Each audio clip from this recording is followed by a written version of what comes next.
transition elf? Yep, we're live. You can hit the stop button on the Chrome. On the what? Google Chrome on the bottom.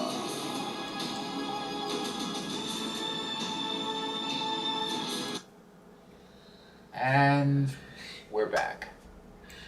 So, good evening and welcome. And it's another glorious evening in Nox Vitalia this week. But before we get into where we left our Intrepid adventurers, any announcements?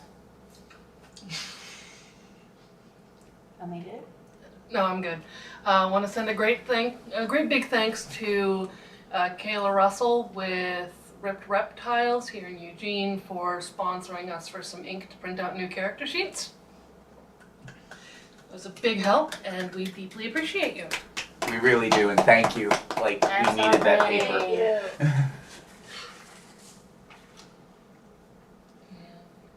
paper. Well, I've got to thank you to Thessalonian Studios. As always, you all have been a really nice way for us to have good intro music and good music during our breaks. Also, thank you to Rare Earth in Eugene, Oregon, who helps with our bio breaks and keeping our heads straight through all of this. Hail to the old Toby! Yes, they are our #1 supplier of Old Toby in the local area. Anyone else? Thank you, Denver, for dinner tonight. Yep, that's what I was gonna say. Yes. And that's it. We have announcements. Unless we want to thank Myceloid Pathfinder for making conversion easy. Well, yeah, I should really thank the Paizo for making Pathfinder very easy to convert over through the Path Builder 2e.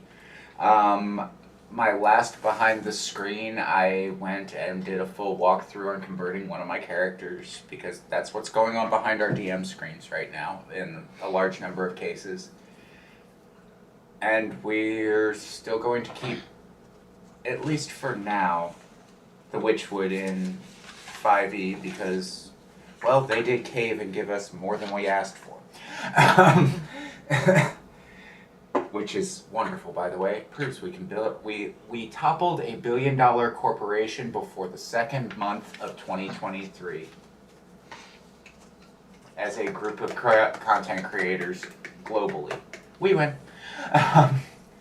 Let's see. Other than that, there's a possibility on the table that writers and artists from our group may be helping on an upcoming writing project. Just kind of whispers in the wind right now, but that's there. And anyone else?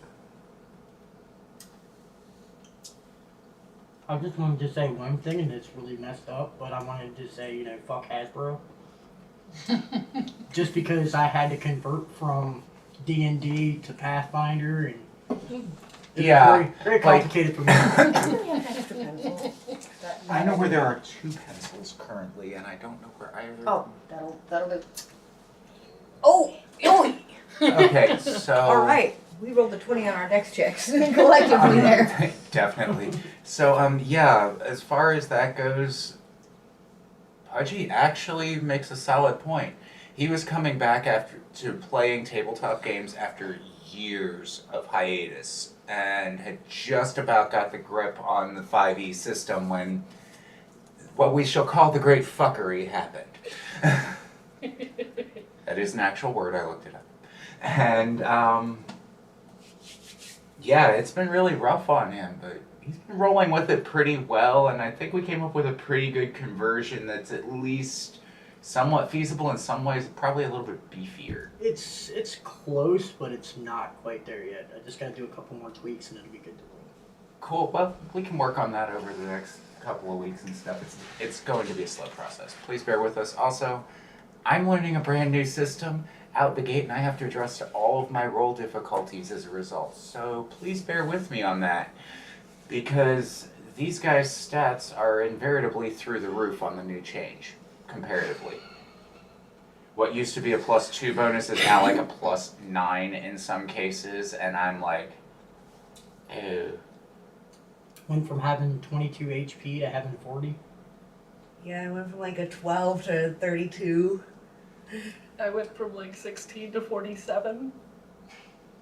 Yeah. So you all are also a lot more durable, which is great for me. I'm ready for that dragon. So, with that summing up all of our announcements and things and statements of stance,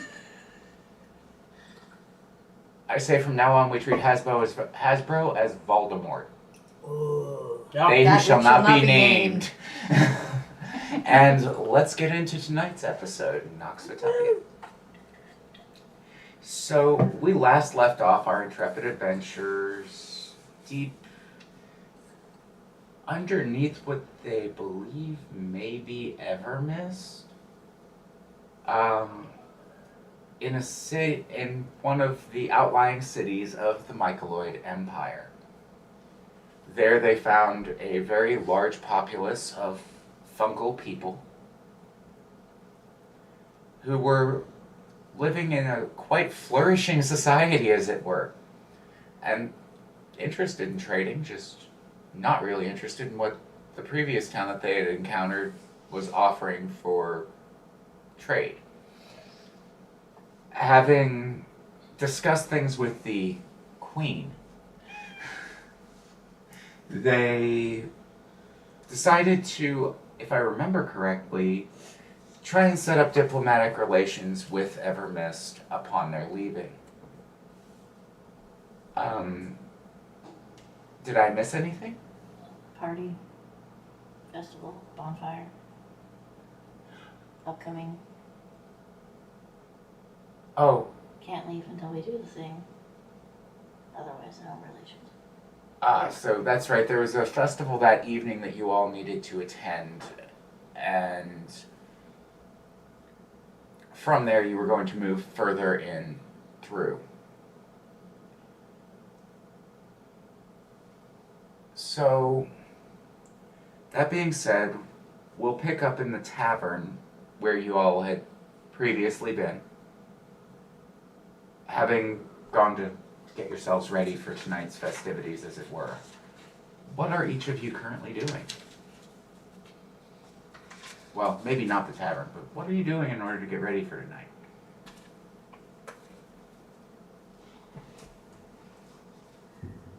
I'm walking through the caverns and the public areas in the marketplace. I'm not doing anything to get ready for tonight because I don't have anything to get ready into.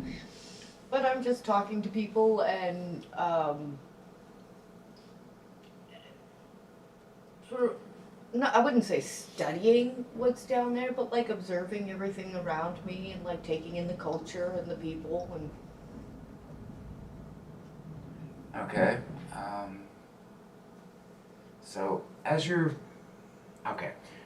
you're moving about through the city, you notice that it's really hard in places to tell where the rock is the rock and where the mushroom begins on a lot of the buildings.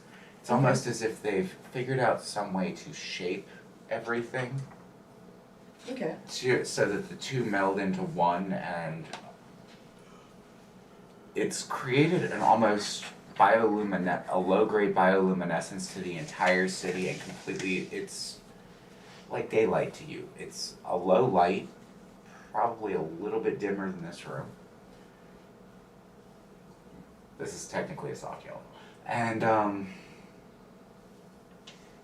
you see what you'd expect to see in a relatively bustling small town. You see people selling their wares, brooms and things of that nature, though the brooms look a bit odd.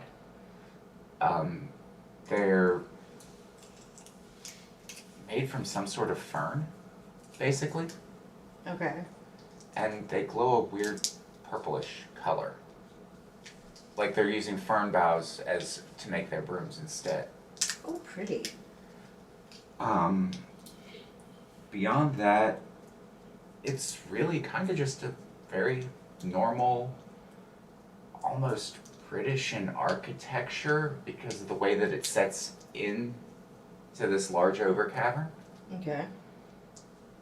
You notice that there are fountains and things of that nature coming out of the walls with fresh water, and it looks like there have been paths carved through the streets for fresh cave water to just kind of flow and keep everything generally damp.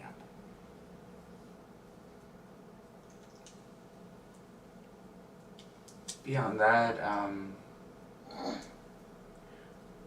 go ahead and roll a society and we'll see what you learn about the town. Okay.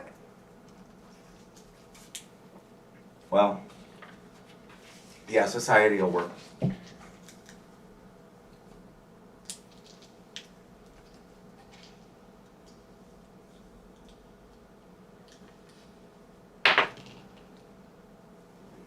Whatever that says, +3. Natural 20. So, you find out that it really is kind of just a conglomeration of people. The real difference you're noticing is that even these fungoid cats that you see around actually hold real citizenship. Turns out that just because they don't have the vocal cords doesn't mean that they aren't at least as functional as the cat was, if not slightly more. Okay. And they're all kind of linked. They don't really need to talk, they just choose to. Okay. You've been having a very, what would you like to know? What kind of questions would you have asked? I think I would have asked, about their food, their traditions. I would have wanted to find out if they were happy, how they, I might have inquired about farming. I might have actually asked about the architecture, because I would find that neat. You're able to find out that they do farm things. Predominantly they farm some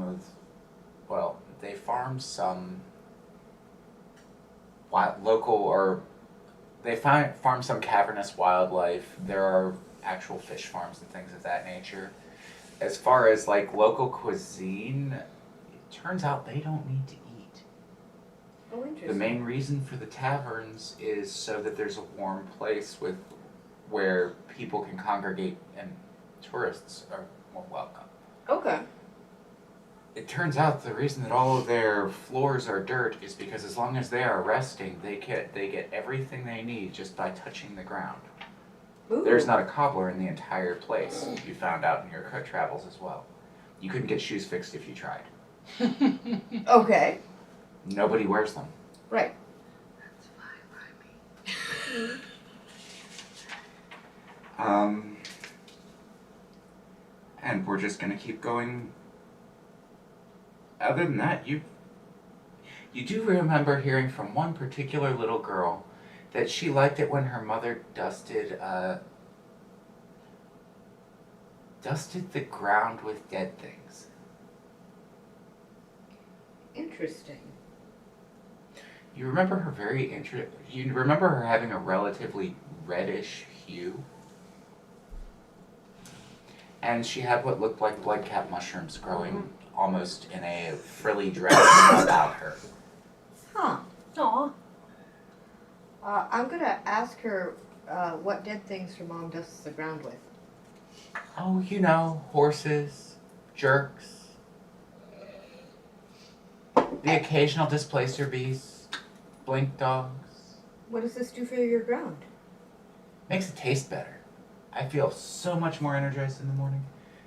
Oh, I see, of course. That makes perfect sense.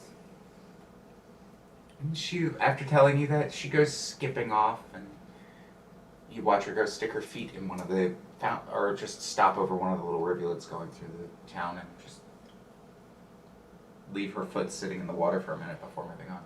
And that brings us to Wisp. Where do you find yourself as you're getting ready? Well, I don't really have to get ready very, very much. I've got pretty much everything I need, plus, a little something up my sleeve. But I figure I will probably be walking around looking for a hat.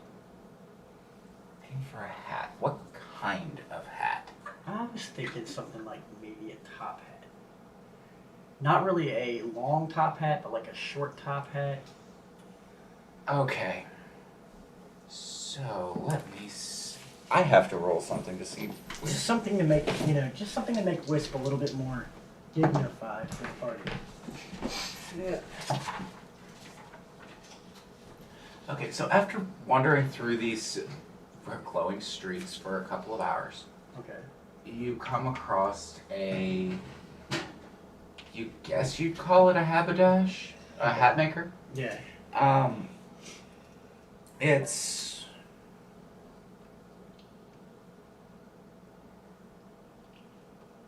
the gentleman's cap, they call it. And there's a picture of what looks like a monocle and a mushroom cap. Okay. And you can see like hats in the windows and things of that nature. And as you go inside, you see what would look to be a very refined, probably at some point in their existence, they look like they were quite wealthy. Gentleman's gentleman type individual. Okay. Still looking moldy, with like oyster mushrooms creating a frill about his neck and down the front like the poof. Okay. I don't remember the exact name for it on the dicky, but you know what I'm talking about. Yeah, I know what you're talking about. And so, well, hello sir, how can I help you? I'm looking for a top hat, possibly a short stack top hat with a blue ribbon around the base of it, possibly like a dark blue or a deep blue. Blue ribbon, you say?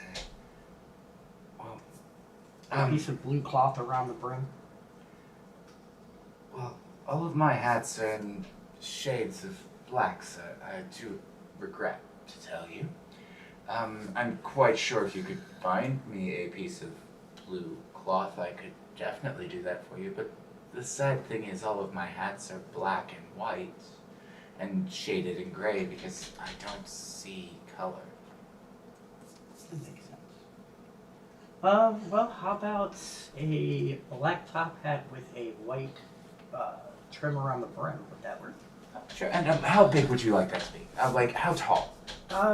Maybe. Well, first, let me, and he takes out a measuring tape, and he immediately, without saying anything, measures around your head, the top, from where the hat should sit on your head to the top of your head, and then it's like, how far off the top of your head do you want it to stand, sir? Maybe 4 or 5 inches? Ah, so you want to be a pronounced gentleman. Understood. And he comes back, and he looks at the measurements. Ah, here we go, and he comes back with a hat, and it fits, well, let's see how well he did. Oh yeah, it fits beautifully. He stops for a second, hold on 1 second, and he takes a pair of scissors, and he cuts 2 ovals, and sits it back, and your ears go through them cleanly without so much as a snag. Ooh, yeah. Top hat I like. How much do I owe you? Well, I'm glad you like it, sir, because I could never sell it to any other client like that. But you seemed like the kind of distinguished gentleman who understood what taste is. So I'll let you have it for, let's say, 3 gold. I'll give you 4 just for the excellent fit. Right then, sir. Here you go. Not mark that off. Puts the money in his pocket.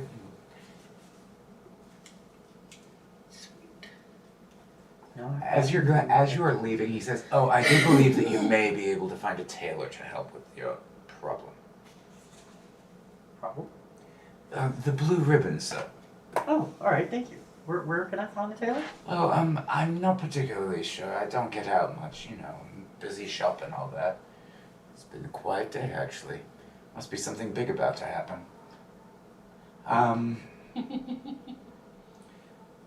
Either way, I know that there are a few in town, and they do have rather fine clothes, from what I understand. At least that's what I hear from some of the travelers who pass through for heading down to the Drow cities. Okay.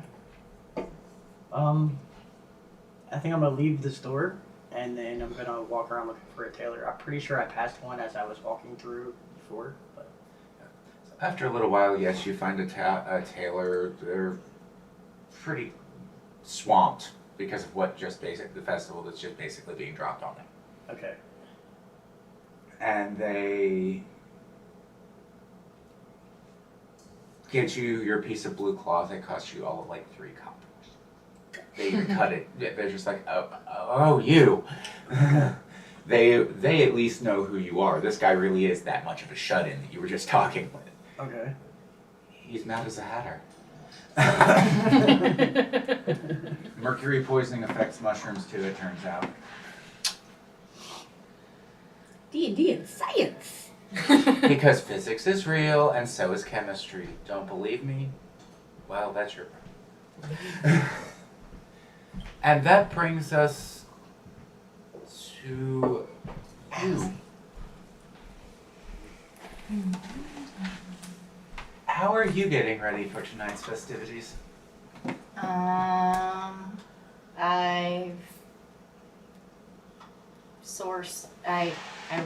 I have put on a vest and changed my loincloth into a nice leather fixin', and I've asked the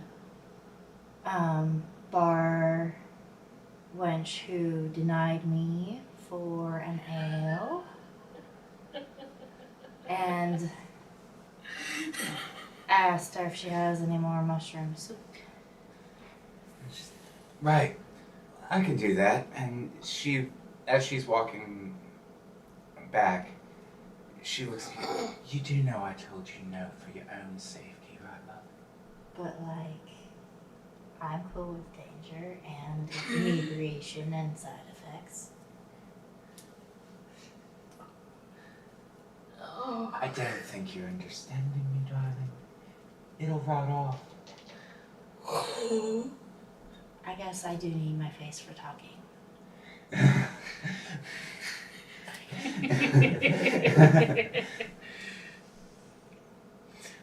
Well, we are molds and fungus here.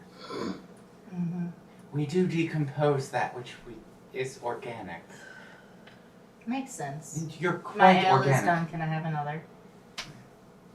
Yes, which one were you drinking? The blonde. Okay, cool. I'll be right back. And she saunters back behind the bar and comes back with your drink. Are you going to do anything other than stay here drinking? I'm just gonna wait. No. I asked to wait for the soup. Alright. Actually, because of the way that you sat, you are not next. Ah. Now, we get to you. Oh, where am I? You're around. You have vague memories of something not being right as you wake up, propped firmly against. Can you quietly make a perception check for me and let me know what your score is since you're in town square? You wake up against a fountain in the cave system. And Oh wait, I Things- forgot to add my perception. she's like an 11.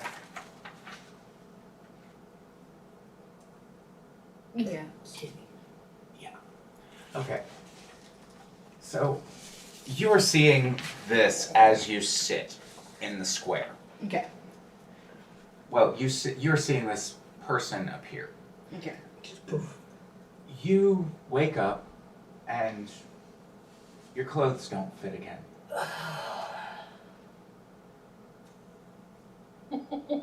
50 years. Again. Your books are missing. The spell book's blank. Not sure where the scroll went. Fuck is it? And you're still gone. Yeah, you Not check to yet. see whether it came back this time or not. And you are in a place where all the light seems to be coming from glowing mushrooms on the walls and the buildings are made out of it.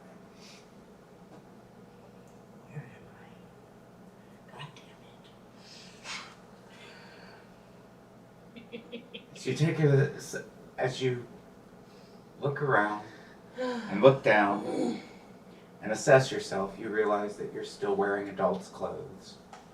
So I kick the oversized boots off because I'm not gonna march around in those. Roll a strength check for me, please. Oh, come on, be nice to me. Roll high. What? That's somewhat I nice. want you to roll high. +3, 17? Thank you for doing the math for me. 17? Oh yeah, that's fine. It's only like a 1 pound boot. Okay. Hey, you over there, I need you to make a reflex check. It is Aspen. Oh, well, Viridia doesn't know shit. Viridia's about to know. Reflex.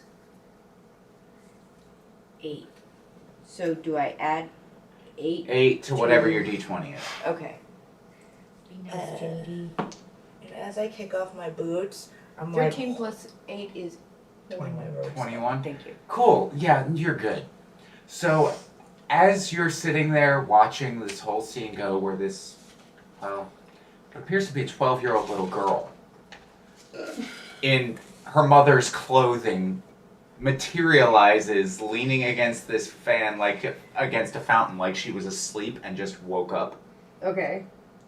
As she's standing up, she kicks one of the boots and it goes flying, and it almost hits you in the face, you're able to just barely skate out of the way and it goes clattering behind you about 10 feet. Oi. Watch what you're doing there, lovey. Sorry. Where the hell am I? Well, you're in a cavern filled with mushrooms and people, I can see that. somewhere underneath the town of Evermist. Evermist. You've never heard of it. Where's Evermist? It's the largest town in we named this mountain, but I don't remember what we named it. I'll have to rewatch for that. I don't know off the top of my head either. It's the largest settlement here in these mountains. I assume you're not from here, lovey. I am not. Last place I remember was at the Great Elven Empire. Something about the Queen. I was sent on a mission. The High Elven Empire? Yeah. Oh, you're nowhere near there. That's the last place I remember. I mean, you're on the same continent, but Oh, you thank couldn't God. be any further. At least I'm kind of on the same continent. What the? Better than the last time. Better than the last time. Yeah. Is this a common occurrence? Well, for about the last 50 years. 50 years or so, yeah. Keep in mind, this is all coming out of a 12-year-old, as far as your assessment of the situation goes. Oh, yeah, but... So, is this like some attempt to stay young forever, or is this just, This is a spell gone wrong. That's what this is. A spell gone wrong. Did the boot go in the direction of the tavern? No, but you can actually hear Viridia, because the tavern being on the square, you can hear her calling across the courtyard to somebody, and what sounds like a young girl yelling back. I pull a metal cup out of my bag and put my ale in that so that I don't take my glass cup from the table and walk outside to see what's going on. Wait, you put the ale from this place in a metal cup. Yeah. Okay. It's not like I put the tonic from last night in my metal cup. No. But they use corrosive mushrooms to make the beer fizz. I have That's more why it's in than one. glass.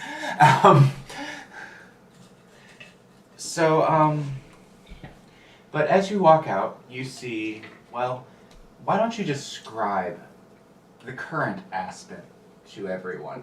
Well, I've got short hair. I look like I've probably been scorched a little bit. Definitely got some burns on me. Got a lot of scars up and down my arms. I'm missing half my right ear.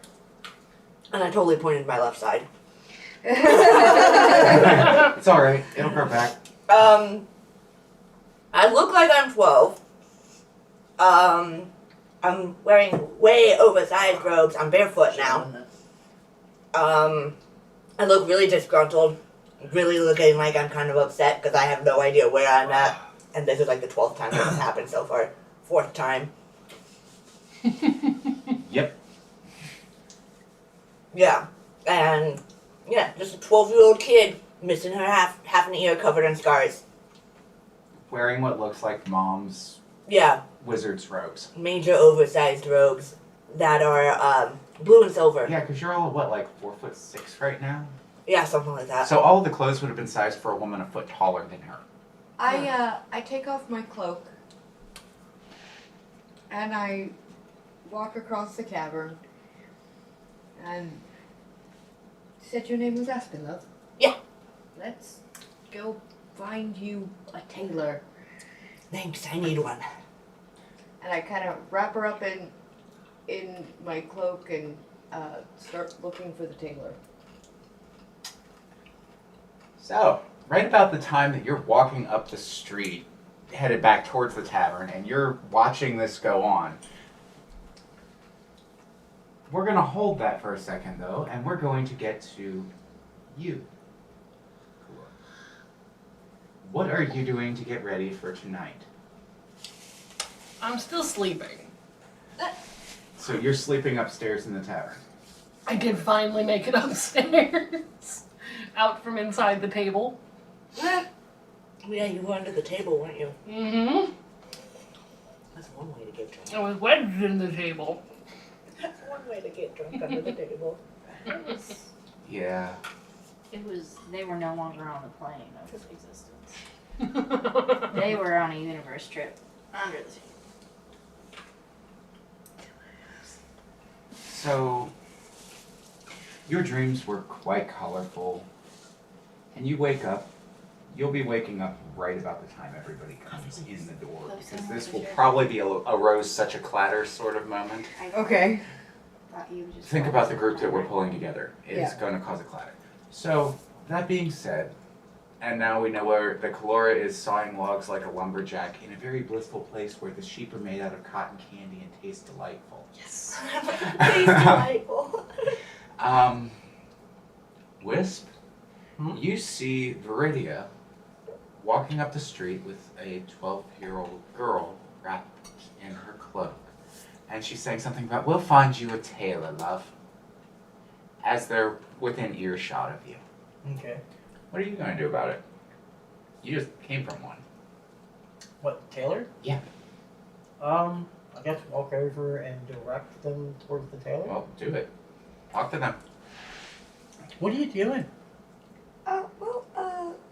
This lovely young lady here seems to have ill-fitting clothes, and I thought I'd get her something in her own size.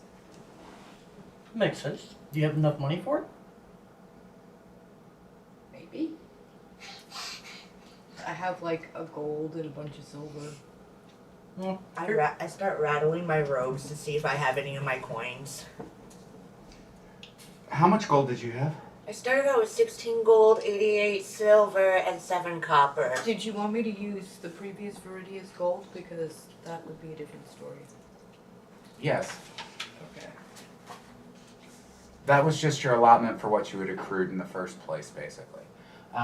So, Oh yeah, I've got enough gold. I have 4 gold. as beneath your cloak, you hear robes shaking. 43 platinum pieces go clattering across the cave. Woohoo! 3 silver and a gold piece, and you all specifically recognize the ring of elven platinum hitting the ground. Whoa! Oh, everything is actually still stamped with the High Elven Empire's crest for So that was 43 reads- platinum and what? 1 gold. 1 gold and 5 silver. Okay. And the high elf insignia ring? No, they're all stamped with it. It's all Oh. obviously elven gold Gotcha. platinum pieces. Well, it looks like you've got everything covered. Yep. The tailor is right up there. So, all that just went clattering to the cave floor. I'm scurrying, like on my hands and knees, like scurrying everything up because obviously that was a lot of money. Yeah. I'm So gonna help her actually pick that up. So, Rydia, do you like my new hat? Oh, it's very dashing. On the ground. Yeah, I like the hat. The blue is really pretty. Yeah. So we're gonna call that a straight perception check. Anybody who wants to help crawl around on the ground looking for coin. Roll a perception. Yeah. Apparently the 12-year-old's like a pinata for money. Oh no! Do I have to roll a perception for picking up my own shit? Yes. Okay. 16. 16.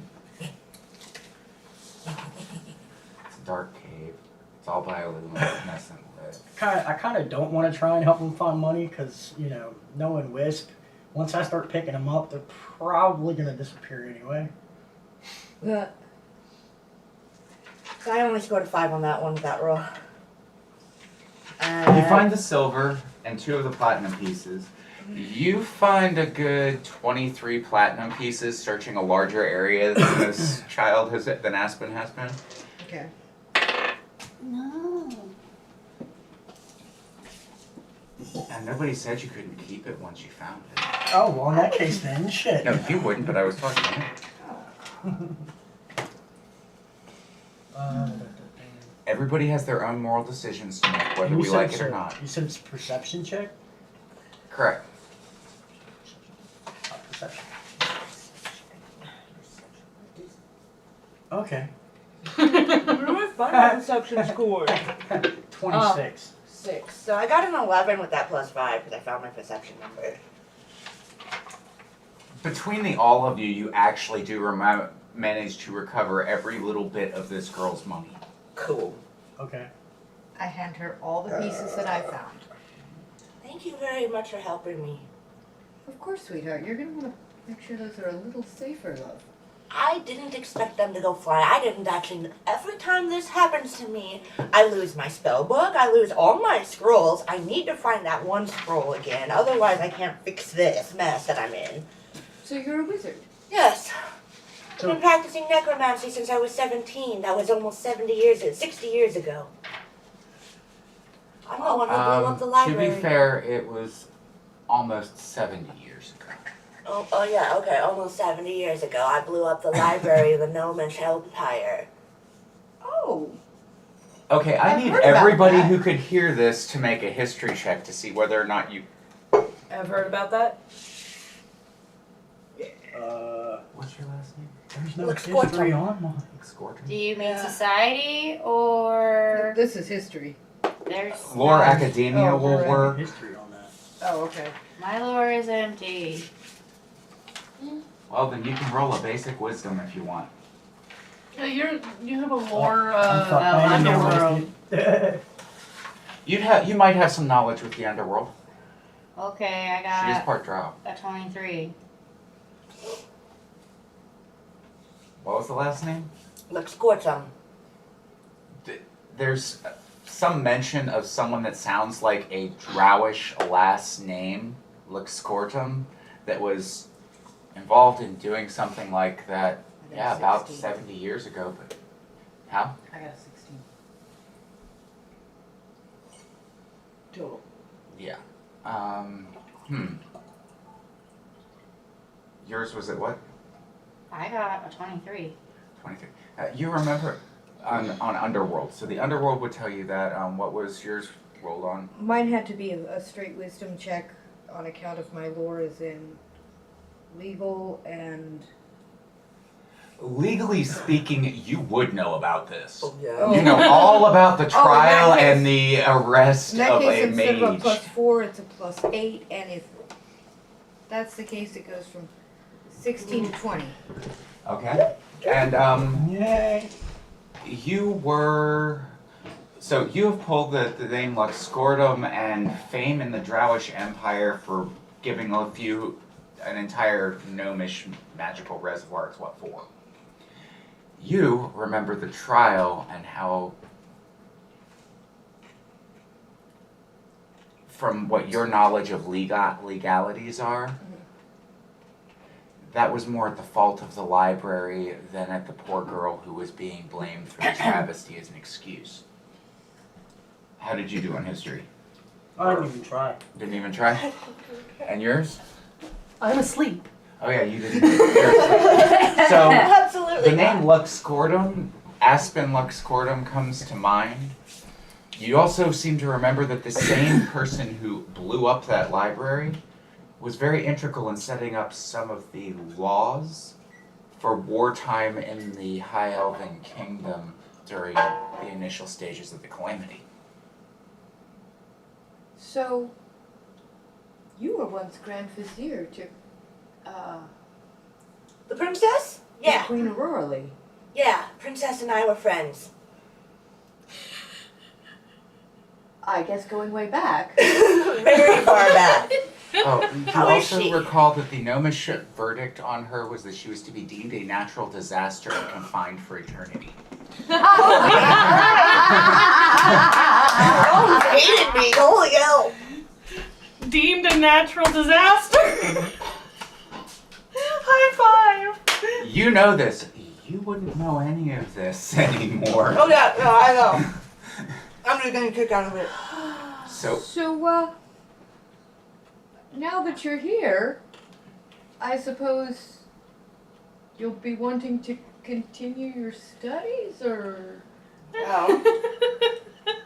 And I lead her into the tailor's shop, and I snap my finger at the tailor, and I said, "Would you please make this young lady look presentable in court this evening, and also a rough, sturdy clothes for traveling." this actually very kind of gruff in her manner. Very round, very portobello-ish looking woman in a bonnet. Mm-hmm. Obvious, like she just kind of looks like a squat little mushroom. Mm-hmm. She's moldy, So but this is the she's kingdom I'm in.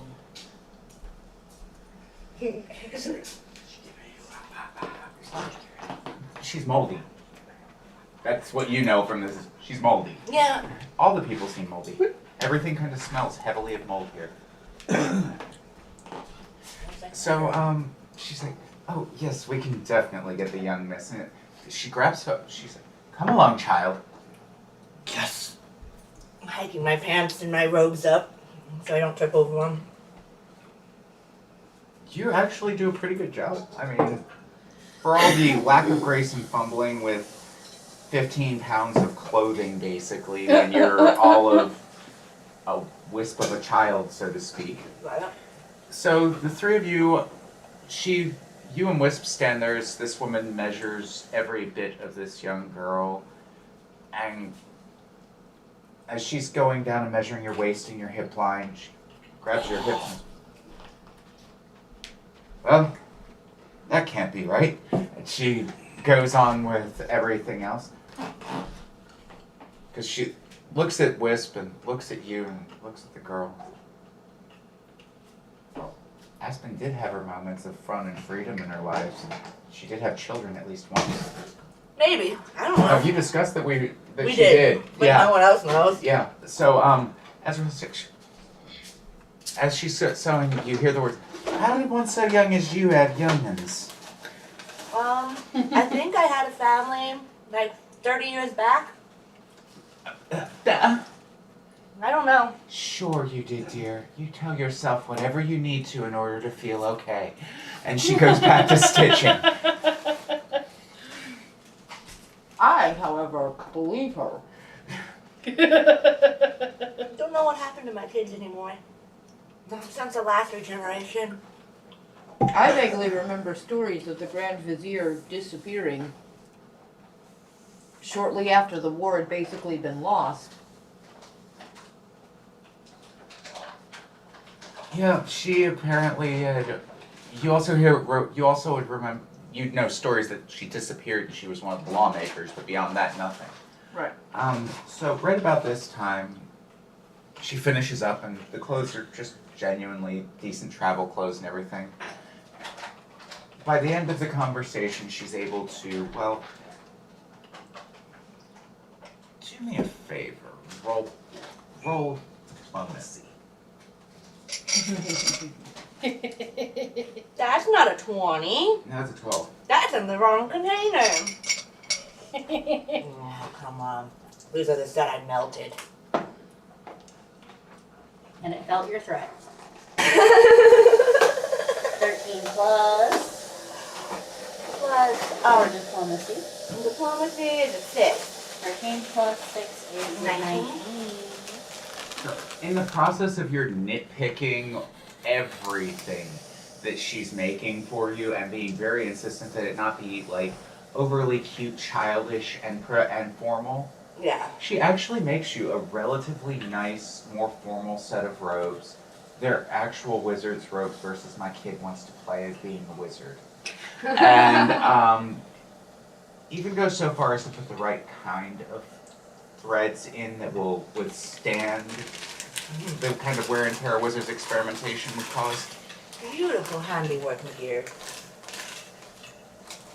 The main reason I had you roll diplomacy was that by the end of the conversation, she actually believes that because of your taste in things and things of that nature and how nitpicky you were over her trying to make it not functional for what you're going to need your pockets and things for, Yeah. she believes that you're older than her. I'm older than a mushroom? Yes, Older than this mushroom. she's short and plump, but nobody ever said she was old. I just figured the mushroom. She's just wearing a bonnet and she's kind of a whole little portobello woman. Cute. With a button nose. Admiring her handiwork. This is beautiful work, my dear. Great work. Oh, The thank best you. tailor since the Empire. So, How much do we owe you, love? oh, well, all things considered, I'll let it all go for 5 gold. It sounds like you've had it much too hard. I pull out one of my platinum pieces and give it to her. Maybe you didn't have it as hard as I thought. And then, Well, thank you. Have a good evening. yep, that's all yours. Thanks for your handiwork. This is beautiful. She goes back to stitching on something that looks like a formal lady's dress with a cloth that you've come to realize is antifungal. And Nifty. where were you as they went off to the tailor's?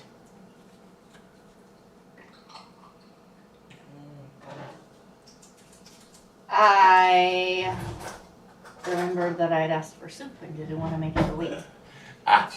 I went back in. So, as you wake up and head yourself downstairs, you see Azura sitting at the table.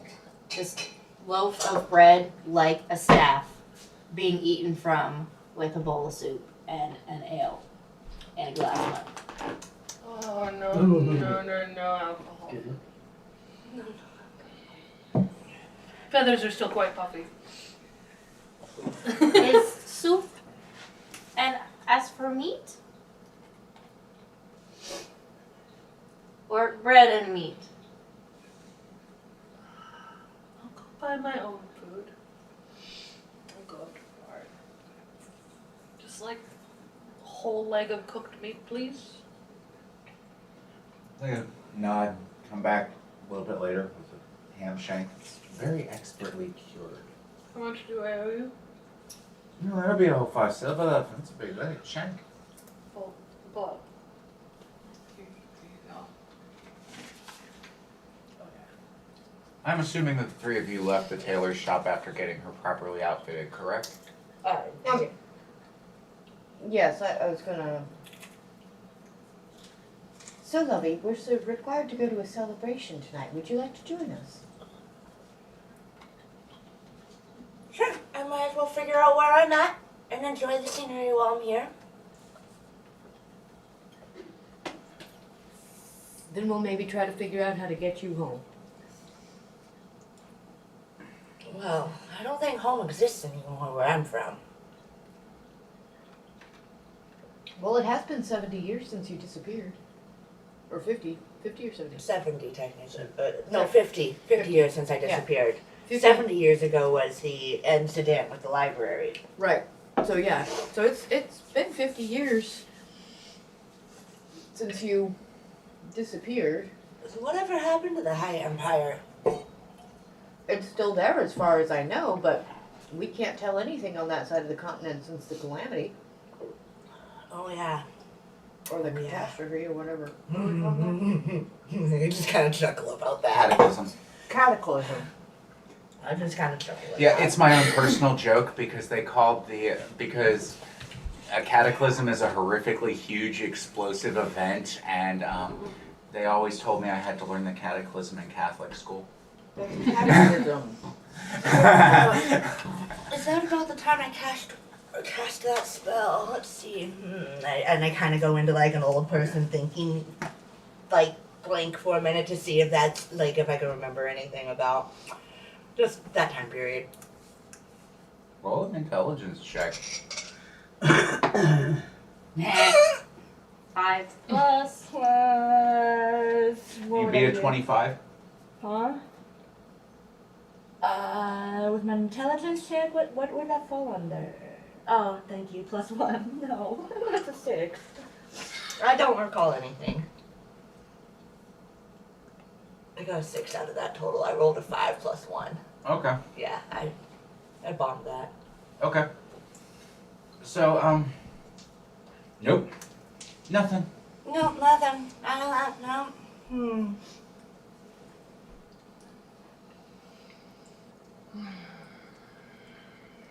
Right about this time, you see Wisp and Viridia walking in the tavern with a 12-year-old little girl dressed up in adult cosplay.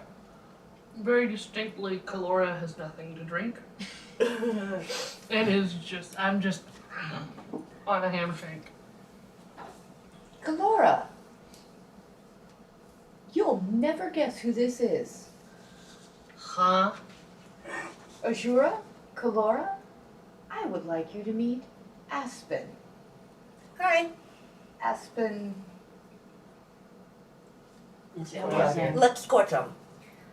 Aspen Lescortum. Either of you know anything in the history or Arcana? No. Occultism? Yes. I mean, I could roll an occultism. Occultism does qualify But- for Aspen with what she does. With what I do, yeah, I fall into occultism. Oh, yeah. That'd be a 22. 22? For a bird that don't know much, I know something. Right? A cold chill runs up your spine hearing that last name. You hear tales of a woman who, in her prime at the ripe age of 24, some 60 years ago, raised an army of the dead and wiped out 5 gnomish companies, who was obsessed with making herself live forever, and had the mental personality of, please excuse this because it's a cliche and I apologize to everybody watching, blonde bimbo from hell. That's me. Okay, but I know the natural disaster thing. Yes. Yeah. That there is a bona fide natural disaster. No, thank you. And moves another table back. Now, to be fair, it was the gnomes who called her that. She earned it. Rightfully so, I did. You don't remember blowing up the library, you just know that you blew it up. Yeah. You don't remember how it happened. Yeah. Mm-hmm. History says that was on the gnomes, not on you, love. Oh, really? Well, that means I have an unsettled score with that king. That king's been dead for 25 years. Well, guess who's bringing it back from the dead?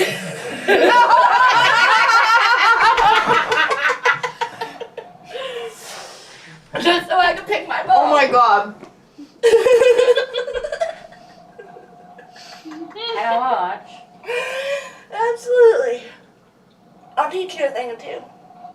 Oh. That woman raises undead armies? No, thank you. I've had my fill of zombies. I'm in. They're on our side. Till they've got nothing better to do.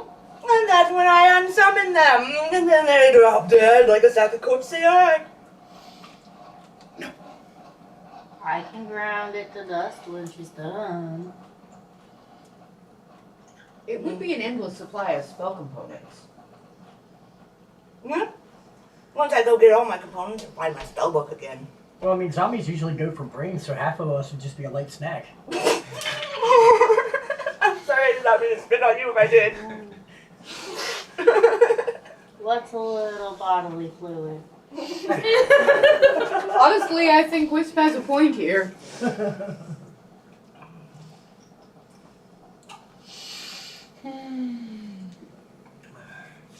So, as everybody's sitting there, the day wags off. You cannot tell night from day in this place you've discovered. It's always the same twilight shade of blue-green glow, with spot mottlings of pink and purple. Unless you've got the feat to discern time. Double checking. I got a spell that's time sense. Hang on, let me double That'd check. do it. That would Let me double check what that No, actually I does. didn't put that down. I was going to, but I chose not to. So, You need different d20s. These ones suck. No, that's When you- not what was Yeah. requested. When I have you time mind- sense, For it the does that. sack. you would know that it's about... It's getting on to be about 7 o'clock. It's a 36-hour day, so you're 25 hours into that day. You know there's 9 hours left till midnight, so it's technically nighttime. Can I tell what time it is with no lore? I guess. Would my underworld lore knowledge help? Not for that. Okay. So what time is this? What time is this banquet that you guys have to go to? Just ask the pretty one. I'm sure she knows. Who's the pretty one? The one who brings the food. Okay. Should we get a You are smaller than legend has it. Do we need a greater restoration? It's not gonna work. I've tried it. 4 times now. So, I mean, just to get the size back? no, I have to go through puberty all over again, and then when I hit 25, You could always try casting in large. I mean, she'll still look like a little kid, but at least she'll be Yes. a big little kid. I'm okay dealing with this. It has actually kind of become a little bit old hat for you at this point. It's Yeah. just, it stopped being fun after the second time around. At Yeah. this point, you're aware of the fact that you've experienced an adventurer's life. You've experienced a life in the lap of luxury. And you've experienced the life of being a mother right up until you were 25. Yep. And then you just, poof, Who knows 2 what weeks happened after to a my kid was born. No. Not my fault. I didn't mean to abandon my kid. It happened.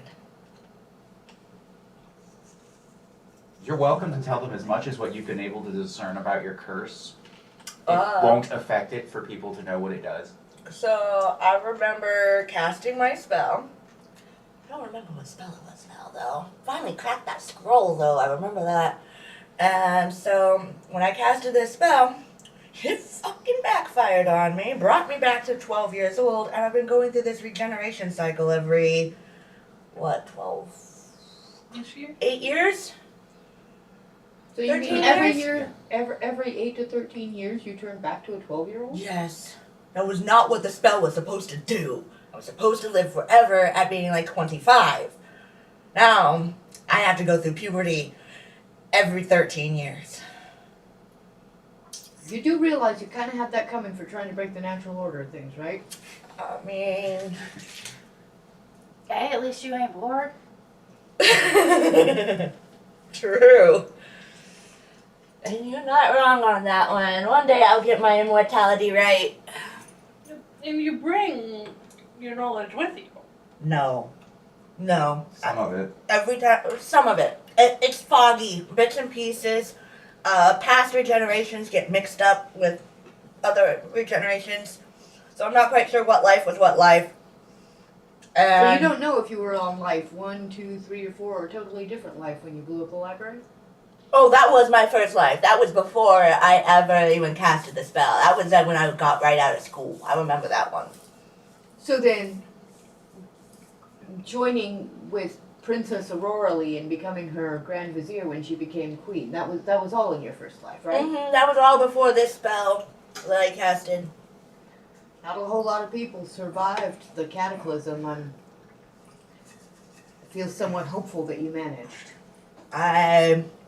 It was supposed to be all of us. I remember that. The spell was supposed to be all of us, and I'm the only one who keeps getting regenerated, and it's bullshit. I was supposed to save the princess. Is she still queen? Did she survive? No one knows. Since the cataclysm, no one can tell. The elven lands are completely cut off from everywhere else now.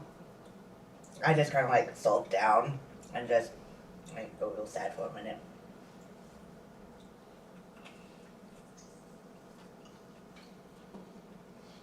So it was supposed to be all of you, the generals, the queen, you. All of us. Ron, even fucking Az was supposed to survive. All of us were supposed to survive. Even that crazy cat. You get a flash in your head of Az in a tavern threatening to throw a gnome and splitting him from asshole to eye teeth. So that's how Az died. Rightful.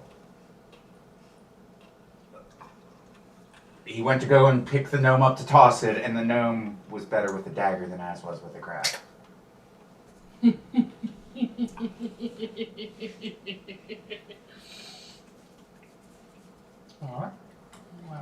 You seem to remember that was somewhere, like, he was doing it, like, at a camp somewhere. Yeah. You know, there were soldiers around. You remember Auroralee being there. And you remember him threatening the gnome and the gnome fucking him up. Okay. Because not all gnomes sided with the Gnomish Empire. It's true. Well, alright,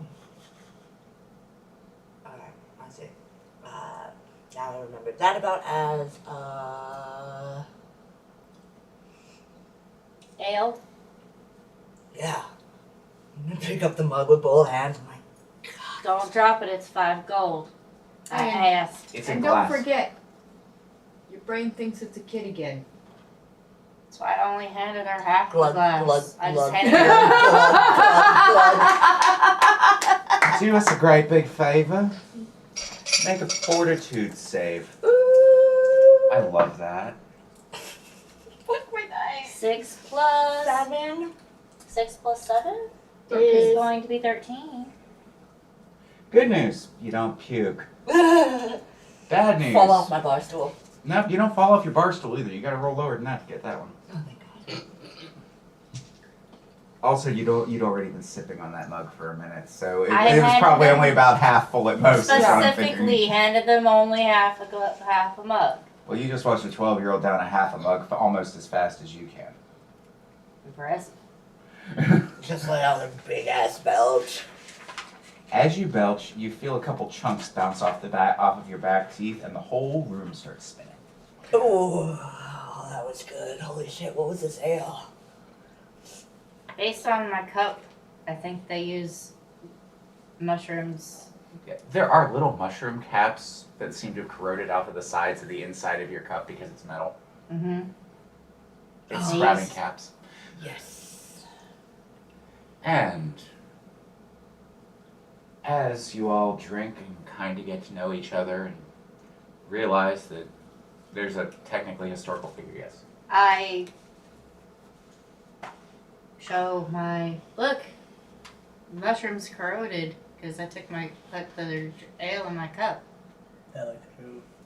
You Yeah, want I the see that. mushrooms? Oh, yeah, sure. I don't know if I can do this, but just from the way I set her up to kind of be naturally magic and arcane. I don't actually have a spell for this, but can I roll maybe What are you trying to either do? Arcana or occultism to scry the mushroom bits in the bottom of this cup just like you would tea leaves? That'd be occultism. Occultism. That's a straight out of cult roll, yeah. You can try. Let's see. What energy are you trying to focus to do this? I use all of my spells are primal. Okay, so you're trying to use nature connected to do it. Got it. That's just going to matter to flavor the answer. Okay. Occultism. That's 6 or an 8?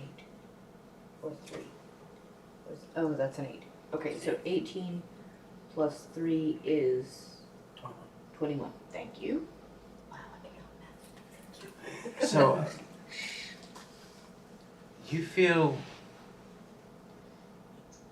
as you look into the glass, Cup. both. As you look into the glass, everything spins. Like it looks almost like a torrent as you watch it. And your eye, something clicks. And it seems very unstable, unsteady, unknown. Like everything's up in the air.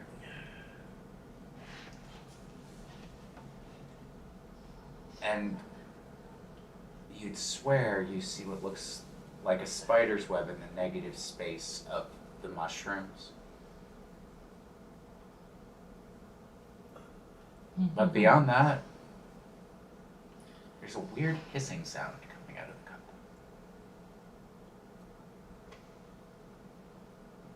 Unsettled times ahead.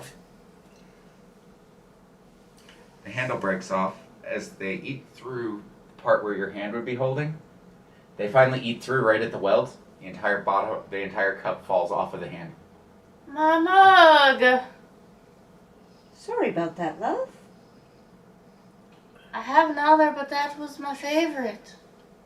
Well, darling, it'd be your fault for putting corrosive beer in it.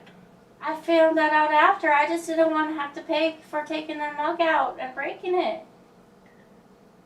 That's Did you what ever I think need. about just not breaking it? That's not. That's. I believe that was a I'm no. not very well. I have some smarts, but not very much wisdom. I ain't gonna be responsible for it breaking. Again, light snack. I walk up to the barkeep and hand over one of my last 2 platinum. And say, can I get 2 glasses to go? She looks at you and smiles and says, absolutely. Now you understand why they're made of glass. I Bring 2 also over. walk up These have been paid for. to the barkeep and I say, could I have a very small bowl of that lovely soup and also a small bit of bread and some tea before the festivities? Absolutely, man. Just a little bit. You sure we could get you something to expand your appetite? Like an aperitif? I really appreciate the offer. Just a small meal, I appreciate it. So, and does anybody else need anything while I'm up? Got any basilisk curry available? I miss my basilisk. You all know for a fact, because of the region that you're in, That there's no the basilisk basilisks are a desert-dwelling animal. This is without a nature check. And that there has not been basilisk curry served on the planet or on the continent, to the best of anyone's knowledge, Since the cataclysm. since yeah, shortly before the grand upheaval of the cataclysm. I'm sorry, hon. Nobody can get basilisk anymore. What? Not here. Not here. We're deep in the cold mountains. Basilisk won't come anywhere near this area. Alright. Whatever they're having, I'll have some of that. That soup looks delightful. It really is. It's mushroom. If you were looking for some meat, they had that nice ham and they had some nice lamb last night. I'm not suggesting that they. Can I roll an intimidation check?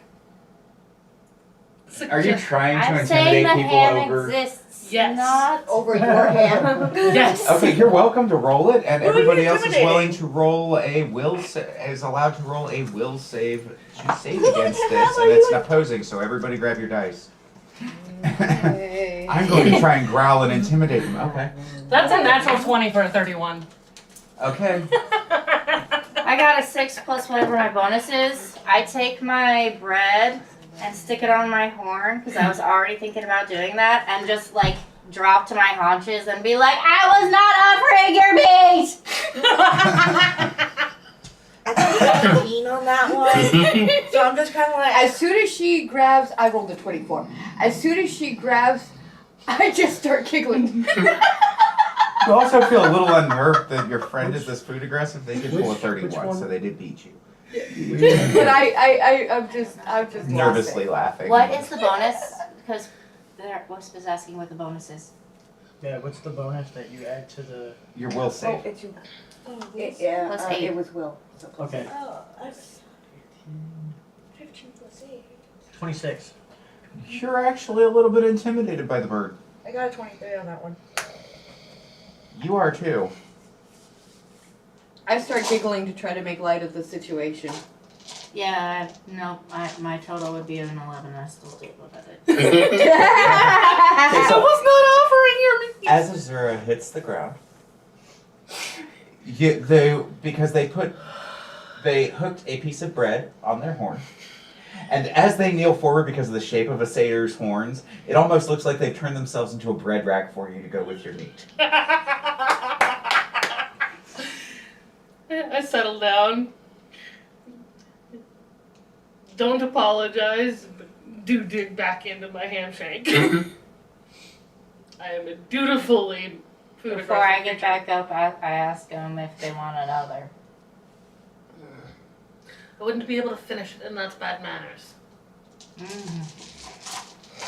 So, what are you having then? Me? I already Oh, I know. We're getting you the mushroom soup and a small sourdough roll.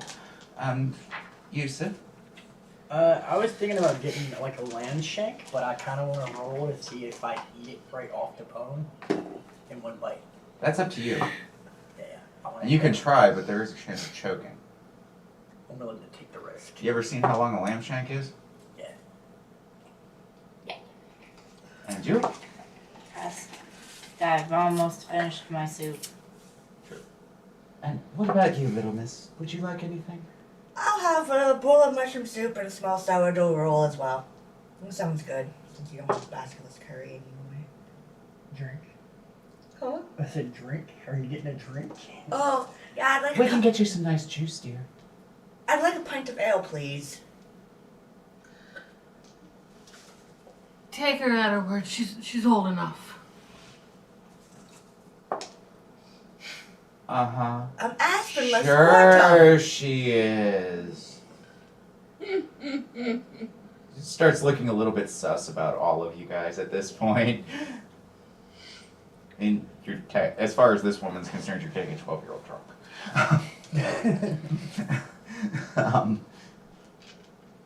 Which one of you is responsible for her? Responsible for myself. I'll take responsibility. All right then. Yeah, I won't be responsible for that. Nope. I got it. See you. Such a cold feeling towards a child. Kalora is deeply paranoid. I'm not a child. I know I look like one. I'm not 12, I promise you.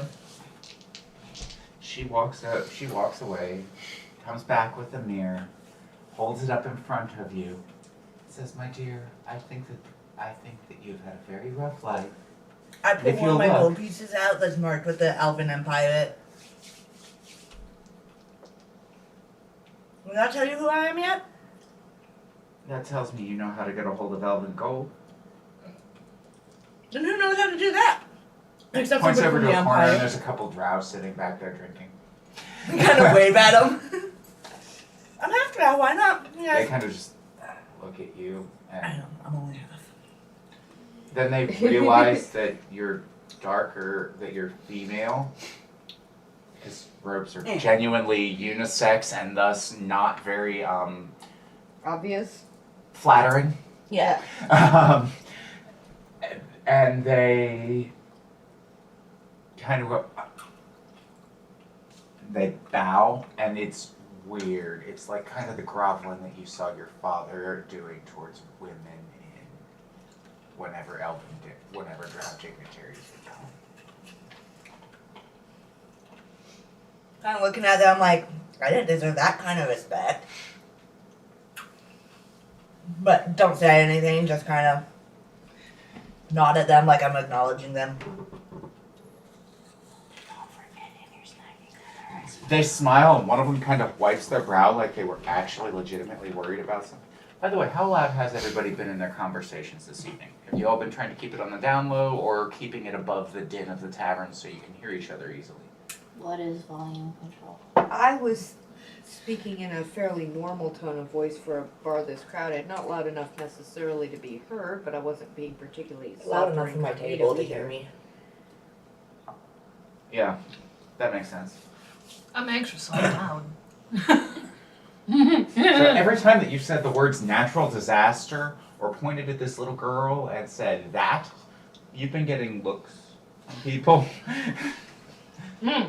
Did you ever change back to our table? I'm on the table as far away as I can be while still having a conversation. So the next table over. At the far end, against the wall, in a corner.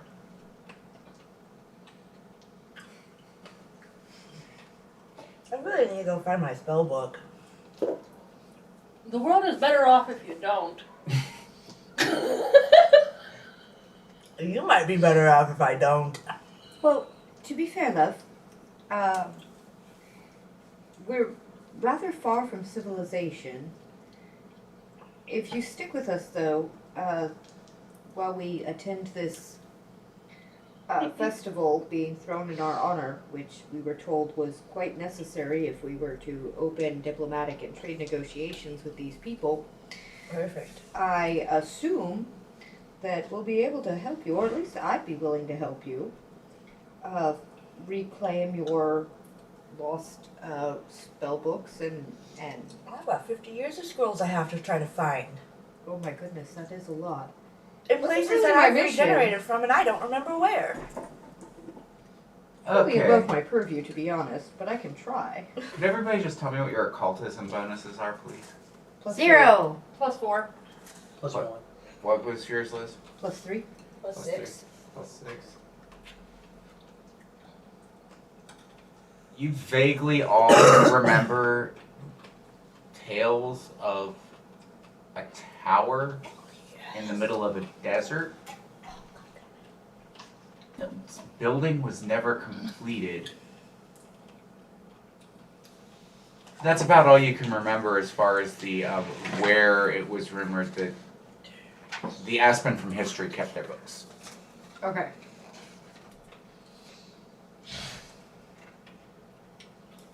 So I assume You have no clue. I would assume I remember my tower though, right? Nope, that was wiped from your memories. Okay. That is direct link to your power. It's Ow. gone. Okay, that makes sense. It's a very, very particular curse. It's Well, I- custom tailored just to you. So with my 21 that I got in occultism when introduced, would I know where their books are?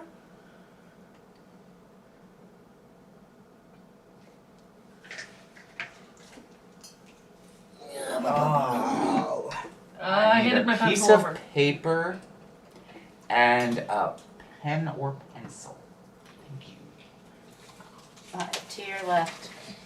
Yes, that piece of paper was used by Chris for something else, and it's actually the property of Liz. That'll work.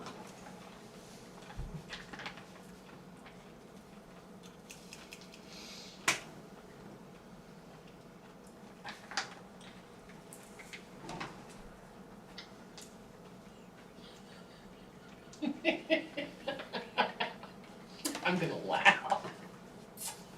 I'm gonna get it. I'm gonna get it out of you. I got a spell that helps me with shit like this. In my arsenal right now. Yeah. Because it's in my arsenal right now.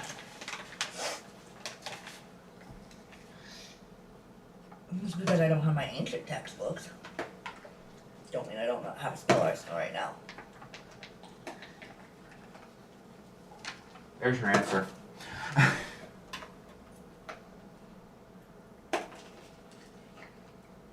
Got it. So, I settle further down into my seat and can resume eating. who here is paying attention to this scene avidly? I was. Need to borrow I need a blank character sheet so I can look at it. Just right through the doorway. Excuse me, DM's cat. And crackers lost. Right. Okay. So what I'm trying to figure out. Then the DM walked through the cave of knowledge.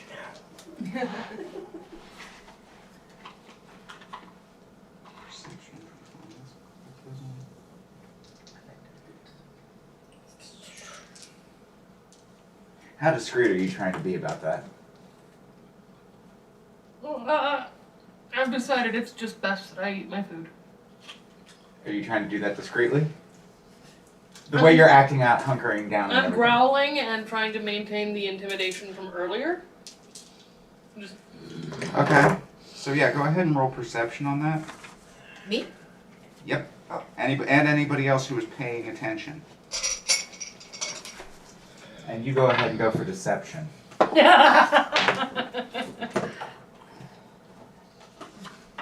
It's an opposing roll. So What were we rolling for?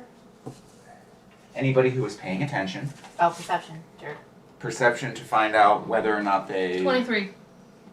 There's your difficulty. 17 plus 6 is going to be 23. That's a meter beat. Nat 20 And plus 6. I got a 12 on that one. Say what? I got a Nat 20 plus 24. 6. Okay, so everyone except for Aspen is Everybody who pretty knows me sure knows. that Kalora knows something. They started growling differently, and they kind of hunkered back down and just keep shoving meat in their mouth every time that Aspen says something. Every time Aspen mentions the tower. Kalora. You know, It's not flying anymore. I don't. If you have something you need to tell the party, you should probably tell us. There is nothing this party needs to know. Then Full of shit. I'm Why- not lying. That is why- my genuine belief. There is nothing the party needs to know. What about knowing to prevent boredom? well then, why you gotta be rude? Walking natural disaster. Oh, better now. I haven't blown up a library in 70 years. Says the wench who can't figure out how not to go through puberty every 13 years. I mean, I didn't say my spells were perfect. There's a reason why I'm mastering my craft. That can take a while. You're pretty sure you've come close to mastering it in all but one life, and it just keeps resetting you because you can't figure this out. I'm this far from figuring out immortality and getting this spell right that I'm stuck on. This close.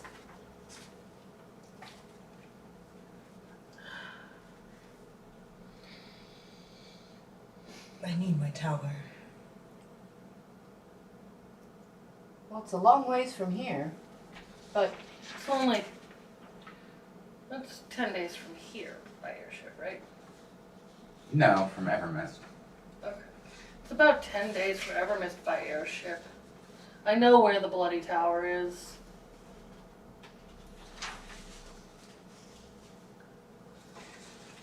Oh, where is it? How do I get there? Well, we'll have to get back to Evermist first, and we can't do that until the festival.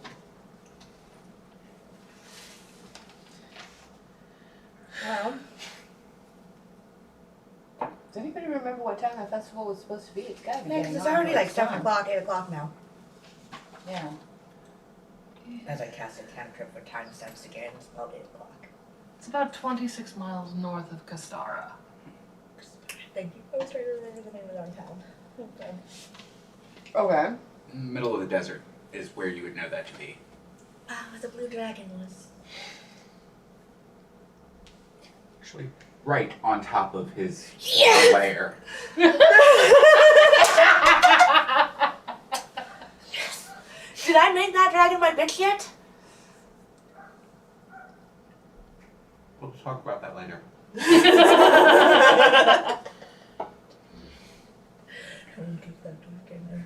You ought to know I will be of no service in helping you get to said tower. I mean, you have a skeleton, right? I'll rattle your bones to make you get me there. No. It's not Come like on, they everybody. can fly you there. Their claws are too pointy and you're too heavy, as little as you are. Well, I don't need Can I them to attempt a fly strength me, but check they to have lift Aspen words. off the ground Tell at the mere mention of me not being strong enough to fly her there? Go for it. I wasn't even trying to belittle you. Kalora's coming up out of the seat, wingspan open, talons out. Are you fighting it? Aspen straight up just screaming. I'm talking about, are you trying to avoid getting picked up? Yes, I'm gonna try. Alright, so Contested strength. What alright. strength? It's a, well, Contested strength, which Constraint. means you both roll your strength rolls. Gotcha. I like Yes, the not 20. Nat 20! With a plus 3 for my strength. With a +5, so it's a 25 to a 23. Oh. yeah, We we're rolled gonna go on the bonus for that one. So with all the squirming, with all of the dead weighting that you can possibly do, and oh my god, you've never seen somebody who's obviously trained in getting away from a motherfucker so well. From what you just watched. Just contorting myself. She still comes up off the ground like a sack of potatoes, goes right over top of Kalora's shoulder without any problem. I wasn't doubting you, bird brain. Put me down. Alright, I think I'd need a... What would I need to get onto the ground without hurting Again, me or her? like snatch. Oh, you can just land, you're fine. Okay, Your check covers that. cool. On the other hand, putting them on the ground, it's your choice as to how gentle you do it. I'm not gonna try to hurt her. Thank you. It was just more to prove to the satyr that I could easily transport And a then human. wild beast. I mean, I am like only 70 Right. pounds. As kid. you're landing, it occurs to you that the person you're carrying is also very well known for doing things like casting fireballs, and is within touching distance of you. At this point, it's a matter of pride, but I do try to put you down gently. Well, that was fun. Land on my feet, I'm looking up at you. Please don't pick me up again. Don't give me a good reason. I didn't give you the reason. I didn't doubt your flight ability. Or strength. To be fair, she's right about that. I agree. That's why I put you down gently. I appreciate that. But please don't pick me Now. up again. More truth. I could fly her wherever I wanted to. Fact is, I don't want to.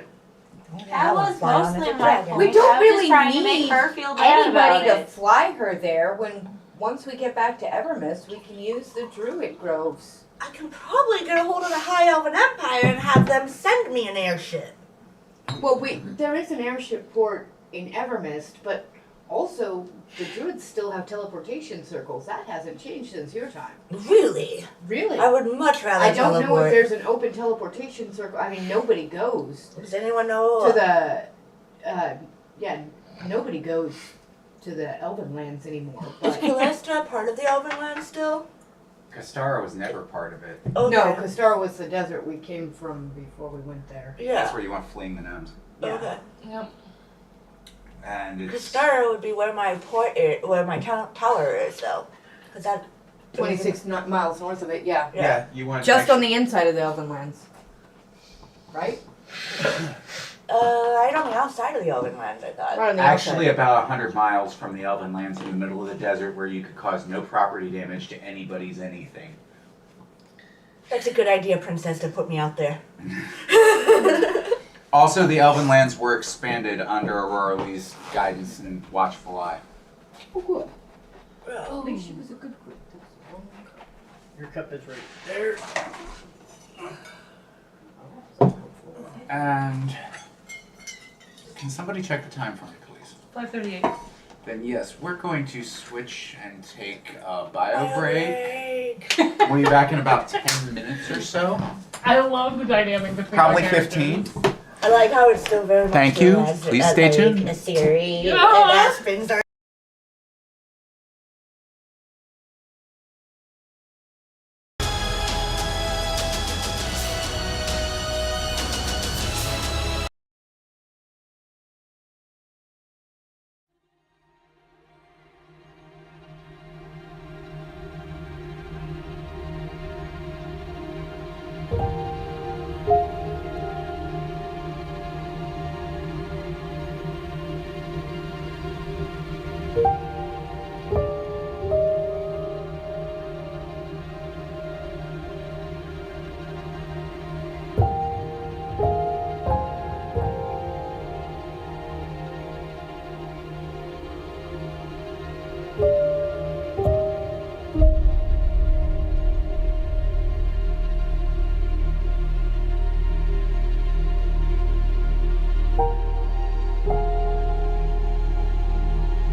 this is Eve.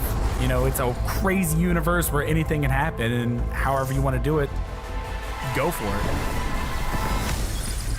I'm the CEO of a industrial corporation in EVE Online. We're a 5-man operation, and we specialize in manufacturing and delivering fully fitted chips in bulk. I want to be on the side of the people who are fighting against the oppression, against the bad guys, and it's like a project, and you're kind of putting the pieces together by getting the skills ready for the ship and all the modules, and that ship basically is the dream. You get to use cloaking devices, probes to scan down unknown parts of space, and there's always the threat of being discovered by another player who might be out hunting explorers. Your heart's racing, everything, you know, bullets are flying, ships are all over the place, and you start shaking because your adrenaline's pumping because you're gonna lose your ship.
And we are back.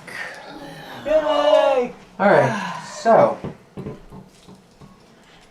upon meeting Aspen and finding out that one of the great names of the Cataclysm is now sitting at a table with them in a much more diminished stature than apparently they were 50 years ago plus.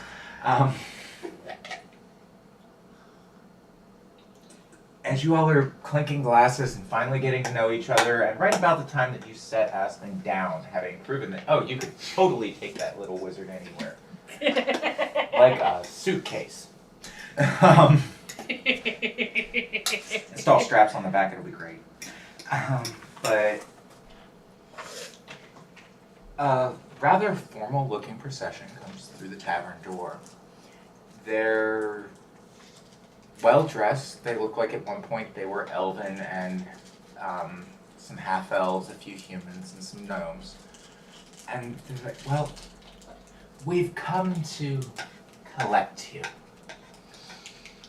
Shall we dance? And you hear drums starting almost like in that taiko drum pattern as you're stepping out. And you all have been in the tavern for maybe 3 hours, and the town looked normal when you went in. But as you step out, is everybody following them? Cooperatively? Shank in hand. What's left of it? Aspen drops off from the bar stool, kind of stumbling. Actually, I need you to make a Can I- constitution check as you drank a pint. Yes? Can I roll a perception check For what? to see if anything feels Why? I off only about gave you this? half a glass. We were being Aspen rolled a 7. You can totally do that.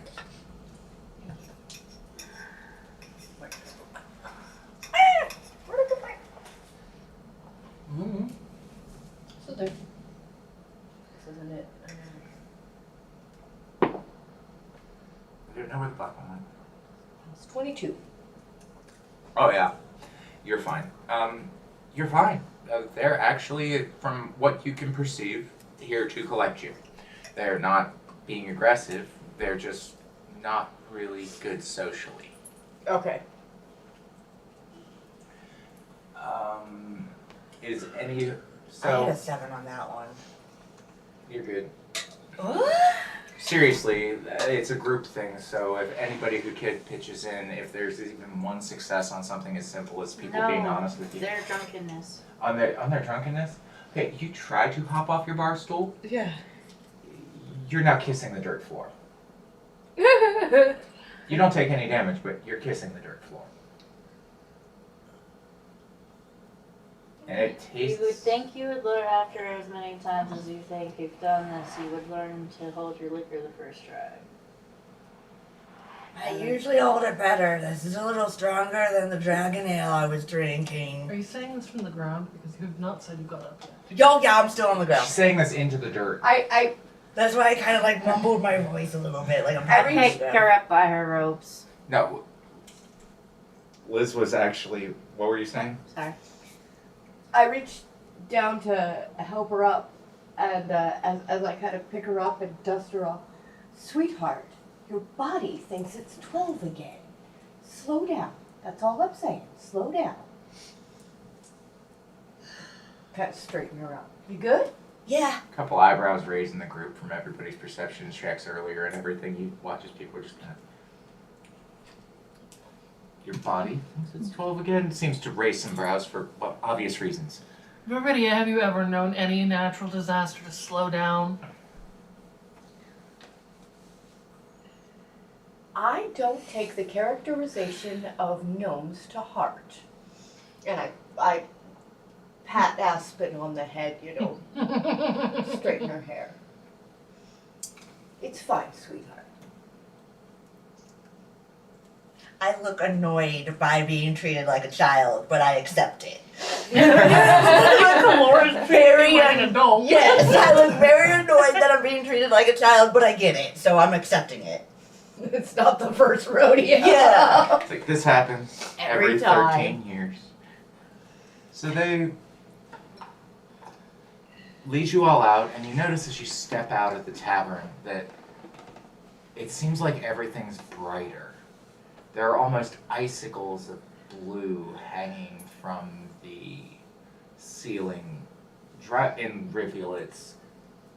Have you ever seen that picture of that cavern in Australia that's covered in glowworms? Kind of like that, all over the city. With a and at the far end, you can see a bright orange glow just barely creeping around the corners at the main square. Well, that must be the bonfire.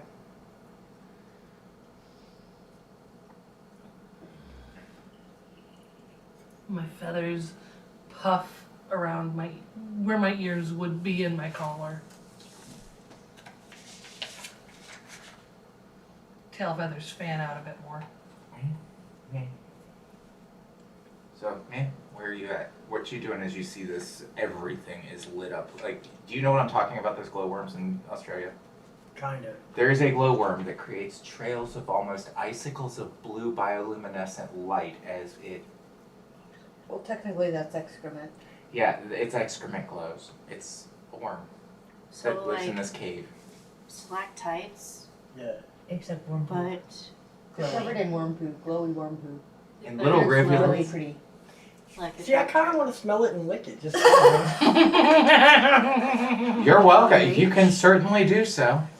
It doesn't really have much of a smell. It's bug poop. Okay. When you get enough bug poop together, it does kind of have a smell. What about taste? Because, you know, I'm going to lick it. Well, roll for it. Shit tastes like shit would be my guess. No, that's not entirely true. Apparently they make a What am fantastic I adding to coffee out of this? something shit. Oh, no, I just need a straight And like, civics. Constitution roll, That's the actually. one. Mm-hmm. So, Constitution? actually, be fortitude. Excuse me. Also, Saving throws. Amarula. I would have a 27 for fortitude. So, this makes the tip of your tongue go numb. It has kind of an alkali, like licking 9-volt batteries type of flavor to it. It is gritty. It's like somebody went and it tastes like somebody electrified well-fertilized dirt without tasting like poop. Cool. Can I scrape some into a vial? If you got a vial to scrape it into, yes. I do. Yeah. How long are you taking to do this? A few, like a minute, maybe. Okay, so you managed to fill the vial in about a minute. We're talking vial, not flask. Yeah. All right, so you What can was it actually called? put in your in your thing vial of glowworm poop, glowing vial of glowworm poop. Mm-hmm. How far does it cast light? 5 feet. Ooh, that's really shiny poop. I turn the wisp and be like, "Can I get a vial of that? And did you want these roasted mushrooms from my cup?" As my cup's like half gone. Yeah, I'll go ahead and do that. Give them a vial as well. Okay, it takes about 2.5 minutes, and you're stopping doing this on your way to a bonfire. Yeah, duh. One person would be willing to fucking do that happily. I'm actually, without trying to rush the shorter legs person next to me, You're really reveling in not being the shortest person in the party, no matter what, and there being somebody who's about 4'6", aren't you? well, I'm just, not actually a child, just shorter-legged person. Without trying to rush the shorter-legged person, I'm actually pretty excited for the bonfire, so I am walking as quickly as I can. I assume I'm being loved kind of by like by them and No. no? Cool. Okay, good. No, I'm just kind of rushing to keep up with them as well, but I'm like kind of amazed and I'm just like mumbling and bitching about how I wish I had a notebook to take notes and like I wish I had my spell book. Just mumbling about shit that would be nice to have. I got you. And I stop for just a second, and I have in my equipment the extra writing kit with the extra paper and ink. Yeah. And I pull out a jar of ink and a couple of sheets of paper and a quill.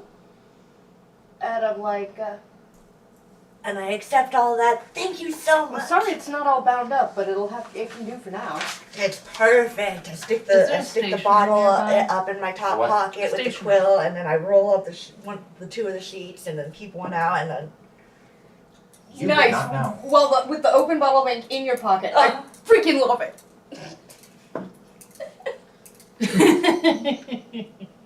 I As rolled I a 4 twice. You don't know. As I catch up to them, I see the random pages going in her pocket, and I hand her some leather thread on a needle. I just kind of stick it in my robes just to hang on to it for now. Just kind of thread it through my robe for now so I don't lose it. Make a note somewhere. Until Aspen remembers to remove the needle from her robes, if she has to hurry too quickly, She can stab herself. there's a 50-50 shot she's Alright. going to prick herself with that needle. Hey, I've experienced that condition in real life. So hi. Me too. That's why it's there. I've done it with straight pins, sewing things. Today I noticed that there is a sewing needle in the stuffed animal in my car.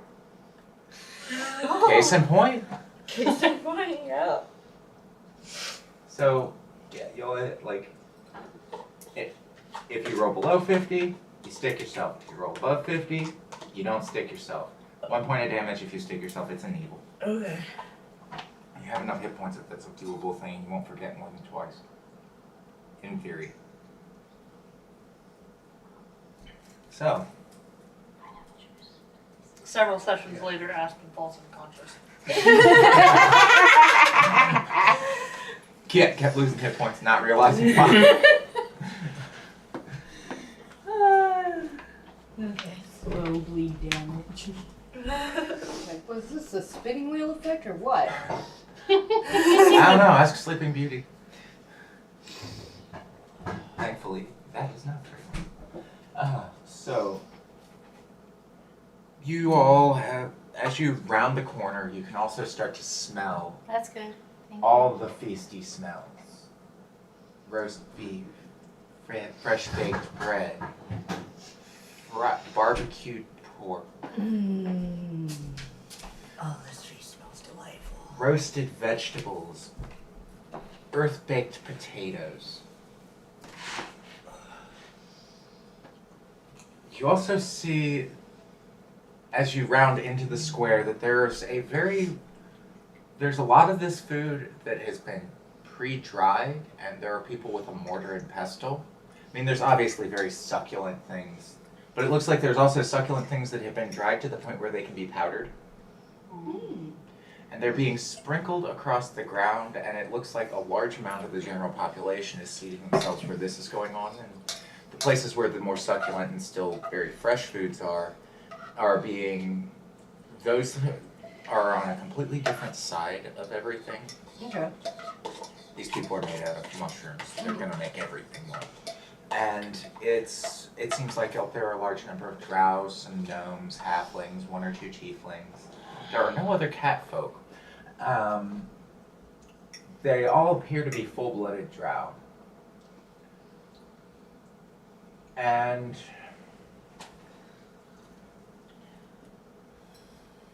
which one of you is elven? What's your perception bonus, please? 11. Thank you. Cock. Yeah. So, as the party is rounding in, you see that it's very obvious that since you are quote-unquote fleshies, Yeah. you should be sitting over here With the draw. with the drow and the gnomes and all of the non-moldy people. There's a huge, roaring bonfire in the middle of the square. Roll a will save. Straight or with disadvantage? No, just a straight will save. Difficulty, I know. Oh. No, that's you. Yeah. I like Will. Will is my friend. 8. That's a nat 1 for an 8. Your feathers are fluffed. You nat 1 did? At 1 plus 7. Nat 1. You freeze dead in your tracks. You don't lash out. Everyone watches Kalora stop dead like a rock. In lead. Feathers puffed. You're not even puffed. Though some of your feathers fall as you stop. Like molting status. What was y'all's walking order? Who was it? I was We were at actually the at the back. very front. Yeah, those two were at the front. We were either equal or behind. Okay, so the two of Wisp and Azura, you would notice Kalora stopping. Are either of you looking back over your shoulders? Sure. I was getting No, ready. you're No. next to her or behind them, so you're good.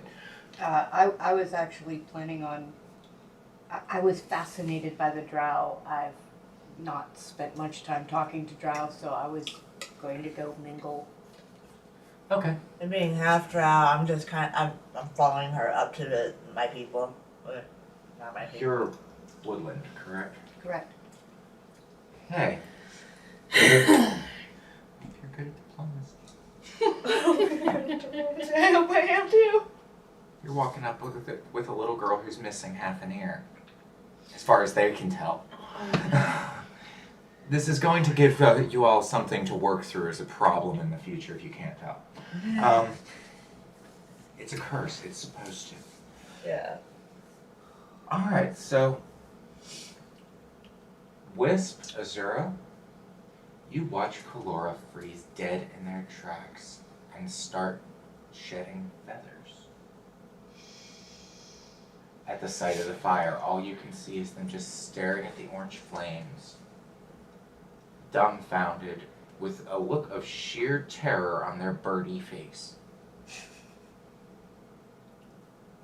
I know I've got a beak, but my mouth looks much smaller than you've ever seen it. You're pretty sure if they could hide their entire self under their, and not have a head anymore, they've hunched so far down they would. I'm gonna walk up and ask if a blindfold will help. How close are you getting? 10 feet. You're safe. So outside of striking range anyway, and it's not that kind of episode. No, it wouldn't be unless up too close too fast, because fear is fear and I'm a predator. Yeah. So, Alright, no, do not blindfold me. Remembering I still have bread on one of my horns, start doing a little dance with my horns to try and distract them from the fire.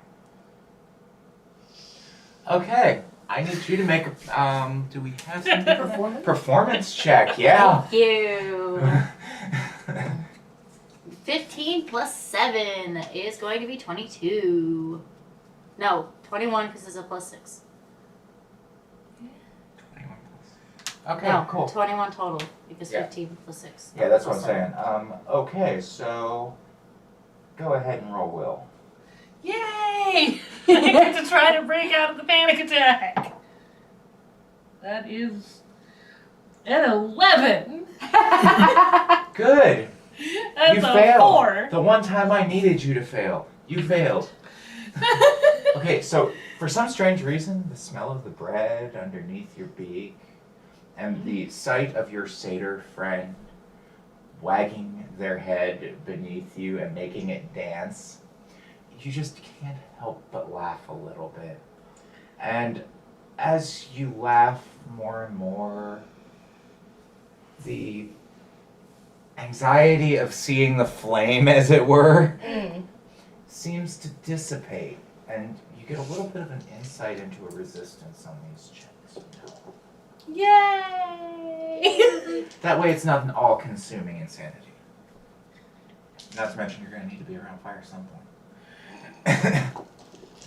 And are you, so as you're doing this, are you moving closer to where everybody else went? No, we stopped. They weren't Okay. moving, we're stopped.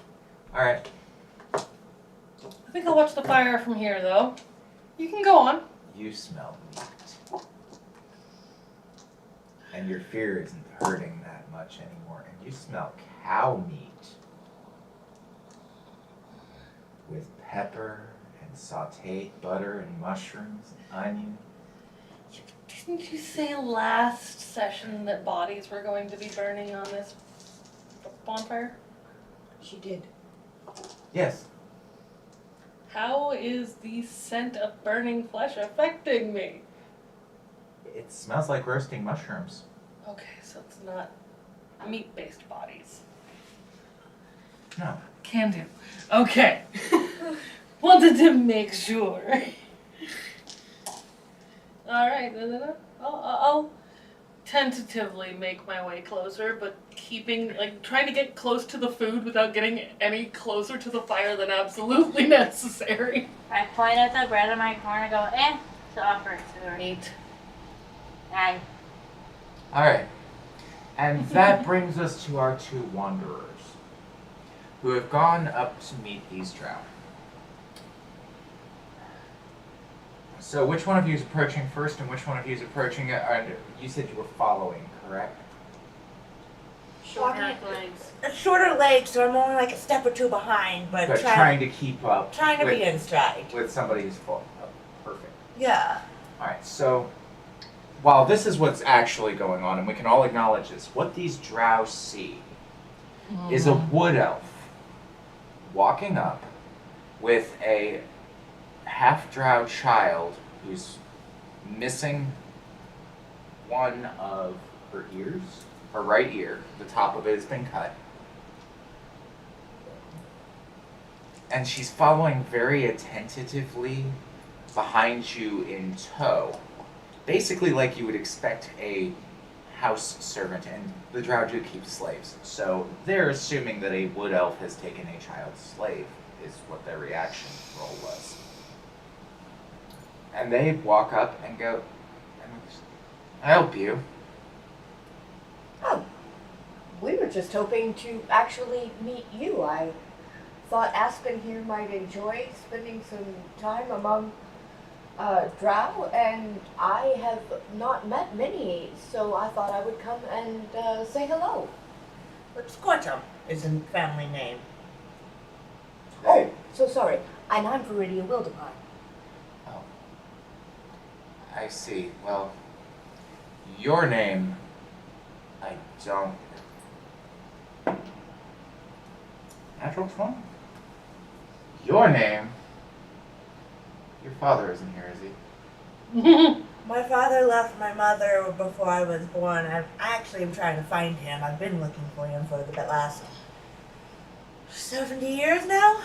Do yourself a favor, look. Stop looking. What did my dad do? Who's my father?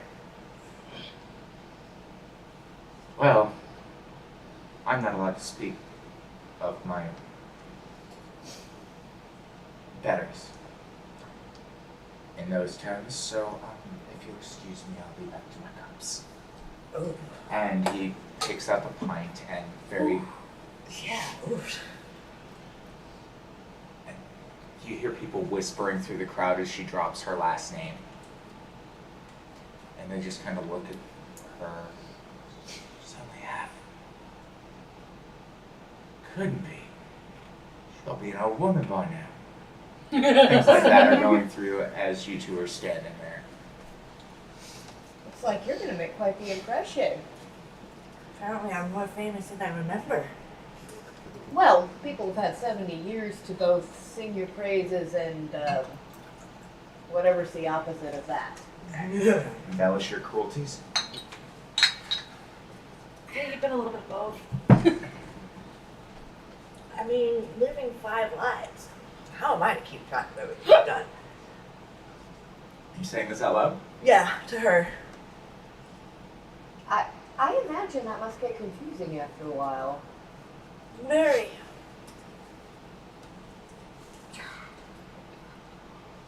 Right. I was always impressed with your loyalty to Queen Aurora, though. That's how I know about you. Studied you in history. Well, yeah, she was my best friend. I miss that woman. I wonder if she's still alive somewhere. They say she was a good queen while she was queen. We were one hell of a team, that's for sure. No one out in Evermist cares about such things, not unless you're a scholar. It's a smaller town. Mostly after the cataclysm, everything was about protecting citizens from the wildlands and trying to get commerce going again. That's what we're doing here tonight. What was the cataclysm? I don't quite remember that.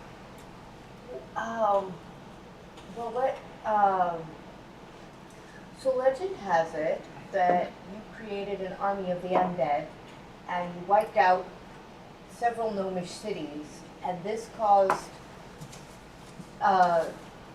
the psionic creatures who had taken over gnomish society to flee the planet. They ripped up the entire gnomish civilization with them when they left. And They that are in the created, Creative Commons now. and that created many disasters which followed and ultimately led to the cataclysm. So in a way, you started the cataclysm. I was gonna say, I wonder if that has anything to do with Wish. I think that might have been a separate folly, but either way, depending on how well people know history around these parts, they're probably going to want to hold you responsible for creating the cataclysm in the first place. Even though, I mean, technically, it was the psionic creatures that controlled the gnomes. But, you know, history doesn't tell it that way. Oh, once again, I'm a bad guy. I heard that was your lot in life the whole time.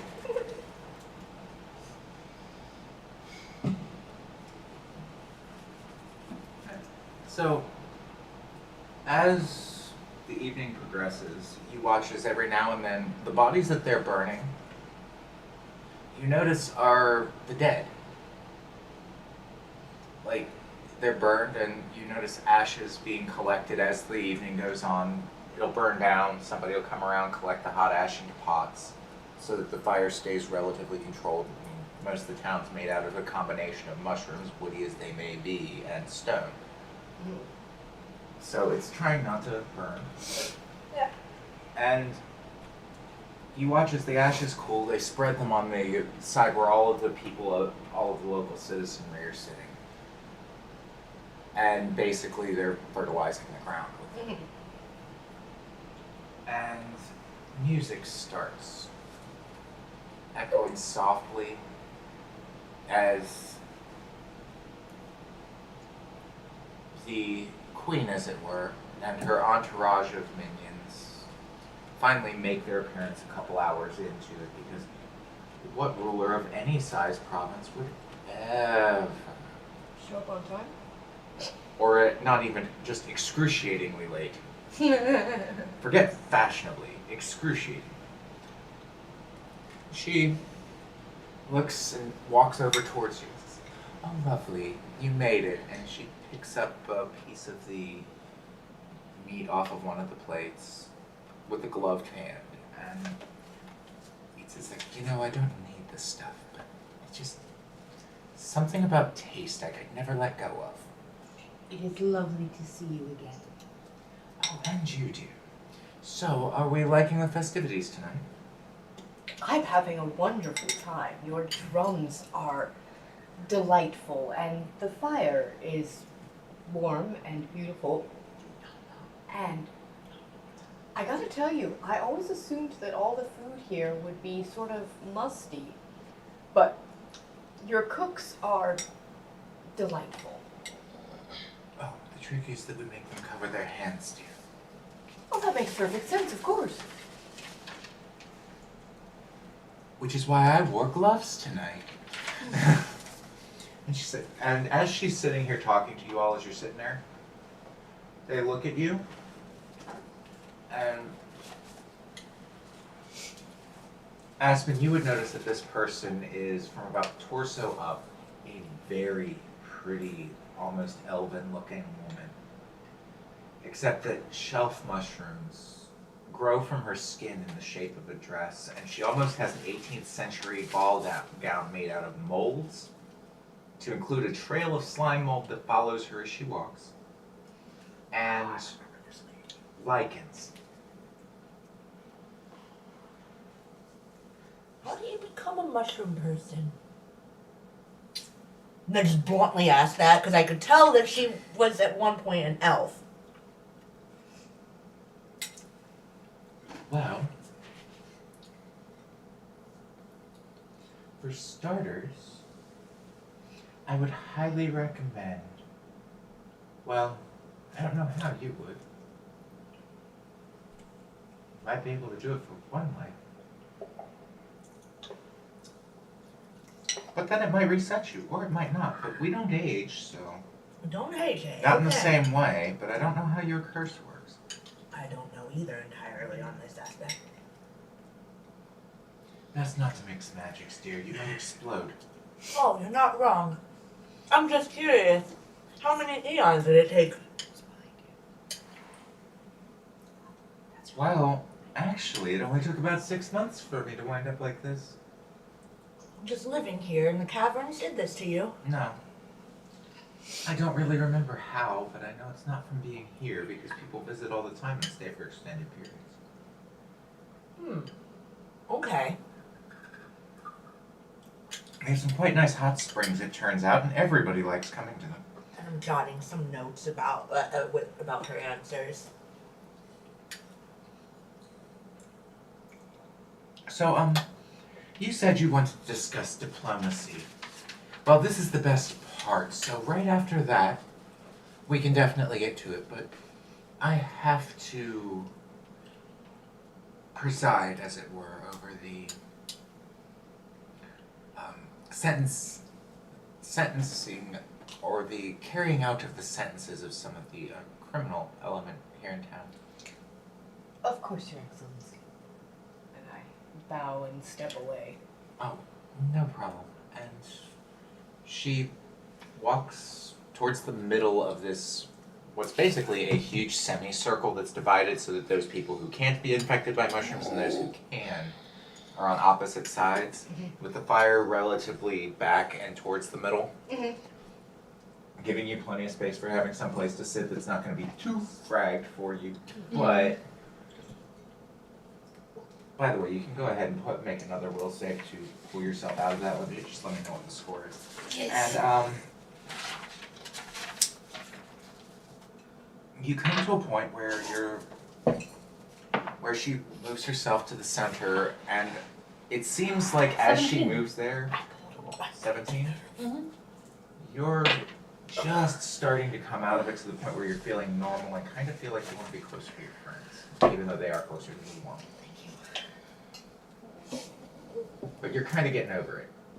Starting to. Yeah. Thank you. Good. So, as she goes and moves to the center, you watch as the fungus that is making up her dress extends and she gets taller by about 3 to 4 feet, and it widens in girth, so it's almost like she's manifesting more mold to make herself rounder at the bottom and taller and structurally stable. I jot down a few notes about that. And now for the best part of the evening. As she starts to give her speech, I also pull out my notebook and I grab a piece of charcoal that's popped off the fire and I start sketching while I'm listening. Okay. I need you to go ahead and roll a crafting to start, and we'll get back to the other part of that in a minute. Okay. So they, as she said, so ladies and gentlemen, my fellow Myceloids, as members of the Empire, it regrets me to inform you that there have been some breaches in our very simple laws. And I can't have that here, nor can anyone else. So, with no further ado, because I do detest this part of the job, bring in the perpetrators. And you watch as a group of people is led in what looks like somebody has cast a spell of entanglement with vines, about that big around, knotting them together in a chain at the waist, the wrists, and the ankles. These people are infiltrators. You notice that none of these people are in any way fungal. Okay. We offered them hospitality, and they have decided that it was in their better interest to harvest people early for their own gluttony.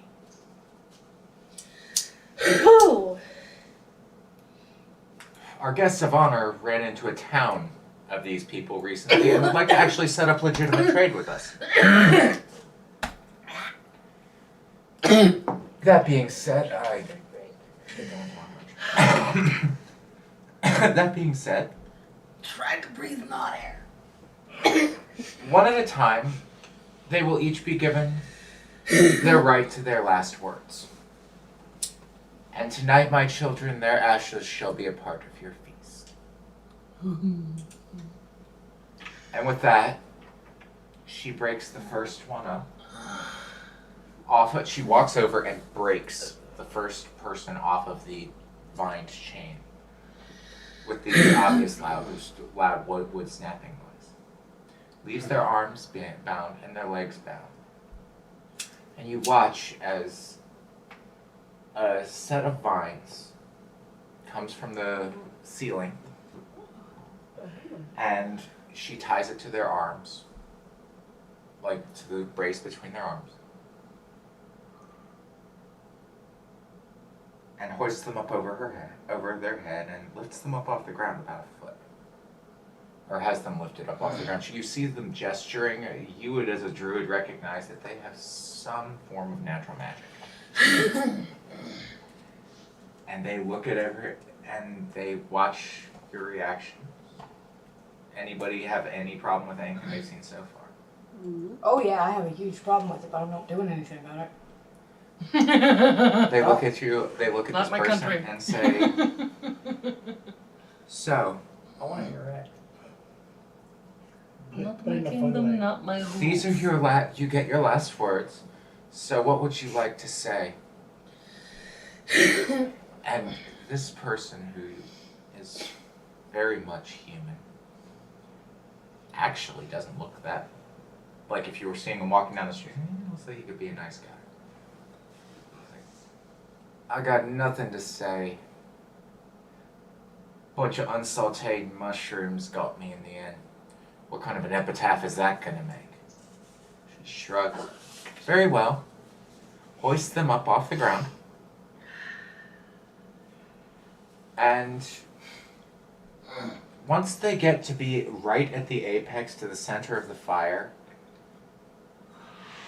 they cut the thing and you don't even hear a scream because the gasp from them dropping so suddenly causes there not to be a scream or a sizzle or a pop because they breathe in and instantly the flames do their work. At least it's instant. You don't even smell the flesh. And then she walks to the next. I do a little dance with my hooves. You see the satyrs start dancing as the first one goes. I want to participate. Are you saying this out loud? Yes. Looks over at you. Maybe. The next one looks up as they broke off the chain and goes, and so what are your last words? This is a woman about the same age, same species and all of that. Looks and says, I was just doing what you told me to. I mean, we didn't know that they were, and then she pukes mid-words as she realizes what she had done and it hits her. She throws up and drops to her knees sobbing. You notice that this time, instead of being hoisted up, she's rooted to the ground by the tendrils and left there. Walks over, breaks the next one off, and this goes for a while where those who are very blatantly unremorseful and were obviously the ringleaders to this whole escapade, and or even the ones who were just trying to get one over on these dumb mushrooms after they saw the first girl be released.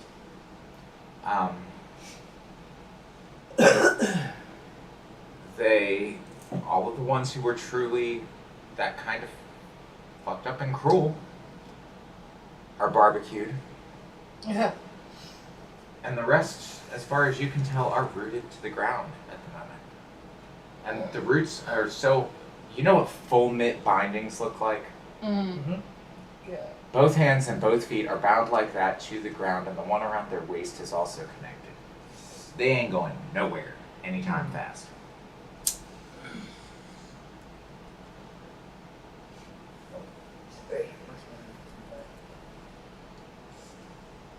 So, that being said, I believe at least one of my guests, yes, they are my guests, I invited them, said that they would like to help. Yes. Well, willing actions or not, they did still participate. You all are from the top side. We've dealt with the murderers. You, maybe not you, I'm at attention. get to decide what happens to their accomplices. I don't care how you find out the truth. Obviously, I don't care what decision you make. But know this. How you decide to deal with them will determine whether or not we are willing to trade with you topsiders. I can bend the bones and break the back. I'm not sure that they're guilty. They haven't had a guilty mind to be guilty. Let's find out first how many of them are actually telling the truth. How many feel genuine remorse? How many of them were literally fooled into believing that they weren't eating sentient creatures because, Yeah. I mean, at some point they're making their own moral choice whether somebody told them to or not. So let's find out the truth of that. Then we'll make a choice. Go ahead. I was gonna say, And I- I got some good spells. I can get the truth out of them. I'm going to. I've got a BP intimidation bonus. I do.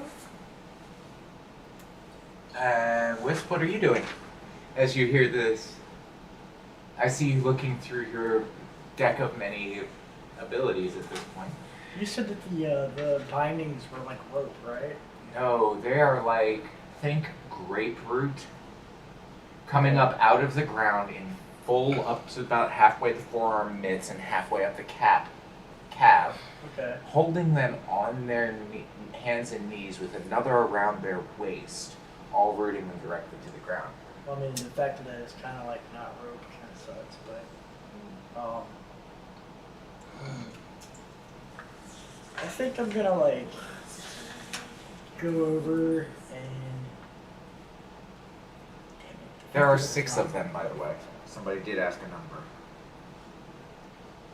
I believe it was you, right? Can you I can't make- count that high. No, I don't need to count. Can I make a perception check to tell which ones did not know what they were doing? Not with your current information, no. You couldn't perceive anything. They are quite terrified at this point. Okay.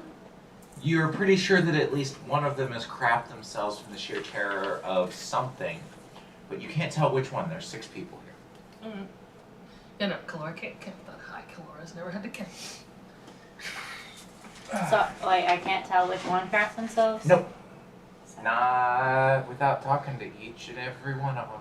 I picked the most male-looking one closest to me and try. I want to intimidate them. It's not very hard. The words Happy Noodle Boy mean anything to you? The guy is clearly terrified. He's kind of hyperventilating and drooling on the ground, being stuck in that position. I mean, it's not a position where you're really going to have any blood flow issues, but it's just not a comfortable way to be right now for him. Since I No. to finish my interaction, I go up to him and be like, "You want to live, Noodle Boy?" Well, doesn't everybody? Yeah, but like, were you complicit or just dumb? What's that mean? I don't have a response because that was as far as I thought. Okay. Get back with the response. Okay, and then we're just gonna go. So, and we'll skip over you for this one so that everybody gets there. So we'll start with Viridia and work our way around. I'll walk up to the crying woman, and using my skills in diplomacy, the one who puked, Mm-hmm. I put my hand on her shoulder almost gently, and I lift her chin up to look it right in my eyes. And I tell her,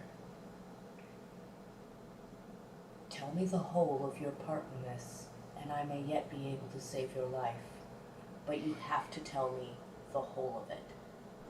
What did you do, and why were you in this cave last night?" Or I guess that was 2 days ago now, wasn't it? Yeah, 2 days. And what made you come to this cave 2 days ago? That's. But as you lift her head up, you can see the tears just flowing down her face, and snot that was dripping from her nose from sobbing is now goes up and plasters itself to her top lip and runs down onto your fingertips, even as you're holding her into your palm. I ignored that. And she said, "But it was, well, he told us that we was going mushroom picking, and he's my beau. He's such a sweet boy back home. I thought he'd be alright. Me mum and dad like him, and he seems like he's on the up and coming, you know?" You mean to tell me you had no idea that the mushrooms you were eating were living people? Answer me honestly, girl. Well, we traded with them before for the dead, and then, well, it's really hard to tell a mushroom if it's It's deader with it if it's asleep. Did you know that? Okay. Can I use my nature check to perceive if her eyes dilate or if her heart is, well, I mean, obviously her heart is racing, but can I detect any signs of deception using a nature check? I want to see if she's telling me the truth. I'm not sure if that's perception, or I thought I could read her. Since I've got a hold of her, I can feel her pulse. Am I close enough to see for myself if she's lying? If she knows more than she's saying. From what you can tell, she's not trying to deceive you. She's terrified. Okay, so I'll ask her one more question. What do you think your punishment should be for taking part in this massacre and not running as soon as you saw what was actually going down? Well, I might not be the brightest girl.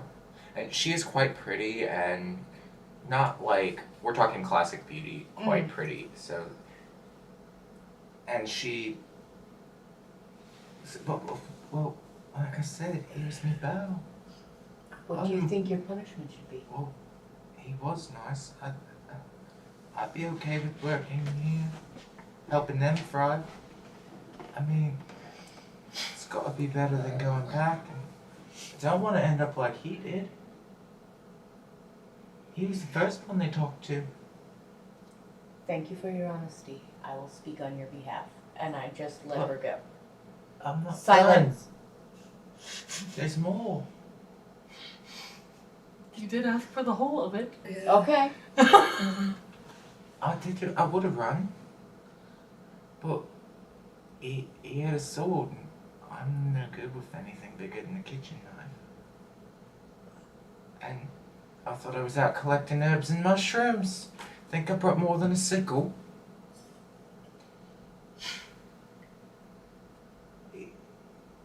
He said if we told the secret to where he was getting them, he'd have our heads. And if we're in for a penny, we're in for a pound. I'll speak on your behalf, girl. Stay silent lest you incriminate yourself. She just kind of looks down and pukes again. I mean, I should be able to tell from the smell of the puke that she's being honest. Yeah, you're very sure she's a very honest person. She is far too much of a mess to have not meant it, and she's definitely good. I'll make that argument in a minute. And, alright, so that's 1 down out of 5. 5 left, Wisp. Which one do you want? I'm gonna go for one that's male. Okay. So, there are 2 women here. One of them was just had their interrogation. There is the other 4 are all men. Another one, I believe it was you were just messing with, so he's kind of terrified and all tied up at the moment. And he's also kind of noodle looking. Okay. A rather more barrel-chested, larger man, and average build, and a couple of average builded guys are. They call it average because it is the most common. So there's 2 out of 1 skinny, 1's large, 2 are average. There you go. That's how I got there, and they're all in basically the same position. So which one would you like to go for? Noodle Boy's already intimidated. I'm gonna go for the other one with the broader build as you described. The big dude? Yeah, why not? Go with the big dude. Alright, so as you get up towards this big guy, he can't look up for obvious reasons. I mean, with the position he's in, it's just easier to keep your head up. You can kind of see the snot dripping from his beard, especially across the mustache and everything. And he's As he looks, he sees cat's claws. Alright. And he said, oh god. I'm dead. So dead. So my character has a super sense of smell. So can I smell him? Like just kind of like get up next to him and just kind of breathe in the scent to see. Fear? Yeah, sure, go ahead, roll on perception. Must be executed. Yeah. That fear's what fear you can get no matter what. 24. You also catch. You don't smell any shit, but definitely pissed himself. Alright. Sounds like it smells about like it's been there for long enough that probably about the time the first guy got hoisted into the fires when he peed himself. Alright. Good time to have that happen. Um, Logical anyway. how thick is the vine around its neck, like that keeps him from moving his head? I was gonna use one of my cat claws to cut it, but I don't think my claw would be sharp enough to cut through. No, but well, you can see what'll. I'm gonna go ahead and try to cut through the vine around his neck so he can lift his head with my claw, like one of the claws from my hand. It as you prick it, it seems to drop away and open up at the back Okay. enough that it's obviously being held there by magic, Okay. and he's able to move his neck freely. Alright. And you hear the vines tightening around the rest of it, like growing further and thicker Okay. in compensation. I think I'm gonna kind of like kneel down at this point and kind of look at him face to face. I mean, I don't know about anybody else, but I'd be pretty intimidated, you know, if a black furry cat with like, you know, long ass saber tooth fangs kind of looked me eye to eye in a top hat. Looks at the hat, and looks at what's underneath.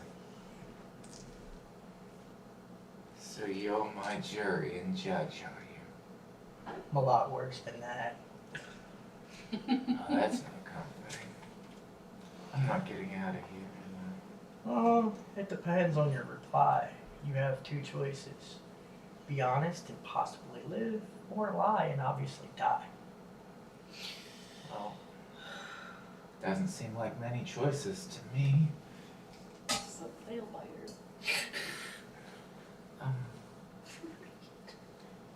All right. Might as well ask. Either you'll believe me or I'll die.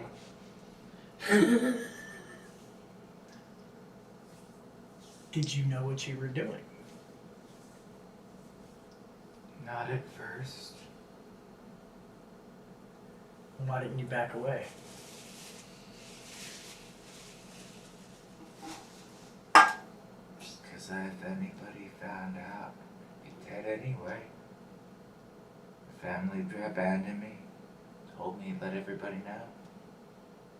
He don't care what happened to his reputation, obviously. They burned him. Guess he really didn't care. I'm gonna go ahead and pull out the vial of the worm poo and be like, you have two choices. You can either take this, and if you survive, you'll live. If you die, obviously you're dead. So he just looks at you, looks around at the cave that's lit with this, and he's pretty sure he knows what it is. Yeah, but he doesn't know what it tastes like, or if it has toxic effects. You don't even know if it has toxic effects. Exactly. You just kind So of know what it it is- tastes like. Did you make his sentence being your science experiment? Possibly. Okay. Everybody is hearing Wisp say this. Is anybody going to object to him turning this man into a living experiment? No. I was going to object because, like, you're pretty flashlight, but you can just get more. And I say that. It's completely ignoring the fact that the human in front of me had asked me a question. Anybody else who wants to speak up? Last chance before we keep moving forward. Nope. No, I actually, even I'm not going to say a thing. I'm just gonna raise an eyebrow at. That's one method of jurisprudence. So, as you hear Viridia critique you and everybody else go, oh, well, could do worse, basically. He goes, all right, and opens his mouth. I'm gonna pour the whole vial in. I'm so straight up. It's chance of survival, man. I cringe. I like openly cringe. Aspen's sitting there with her notes ready. I've got my head turned like full sideways. Surprisingly, as fast as you tip it, he swallows, hoping that the flavor won't go across his tongue. You can hear him kind of go, and you almost swear that the guy's going to throw up, but somehow manages to stomach it before grabbing his stomach. He got lucky. And like well, it looks like he's grabbing his stomach. His arms are still bound to the ground like that I described. So he's like trying to scrunch himself smaller, and it's just not working because of the position he's stuck in. And he appears unable to vomit. Shit. But none the worse for wears. Does he Other than glow? the excruciating pain. Yeah. Is he glowing yet? Is his belly glowing? Oh, no. Only every time he spits trying to get the taste out. Makes the spit glow.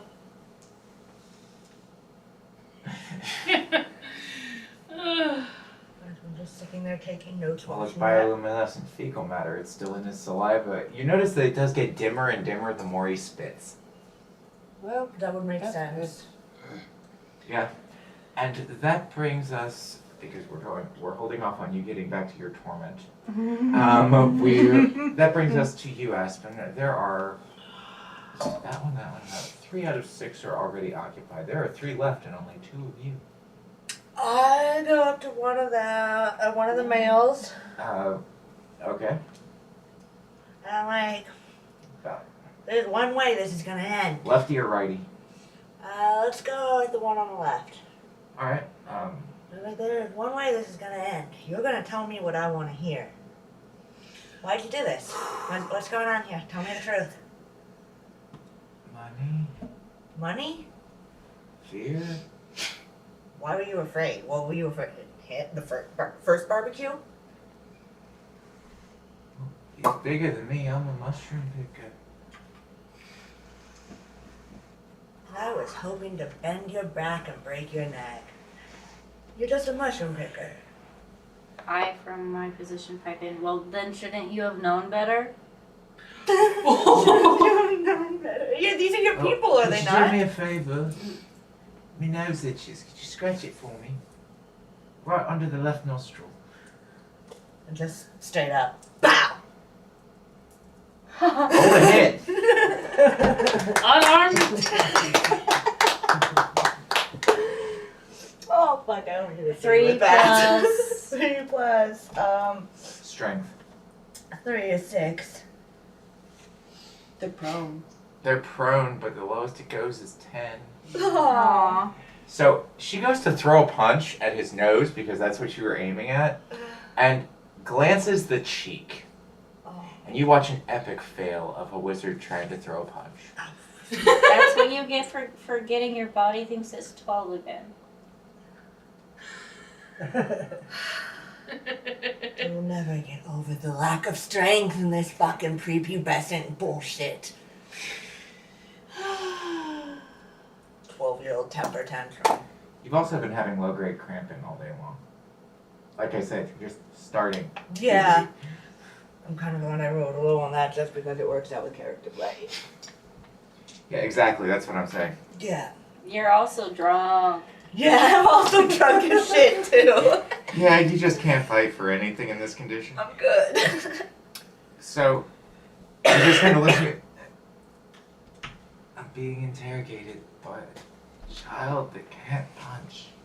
This isn't gonna work.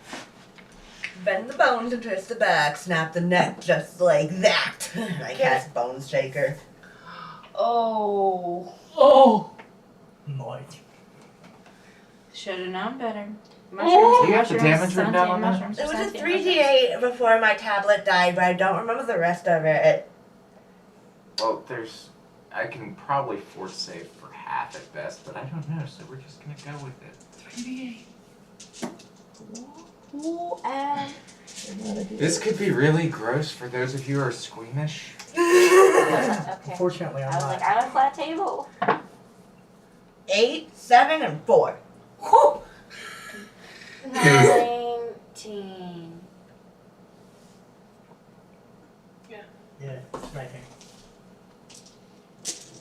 You hear soggy, snapping noises like celery being broken on the surface of water.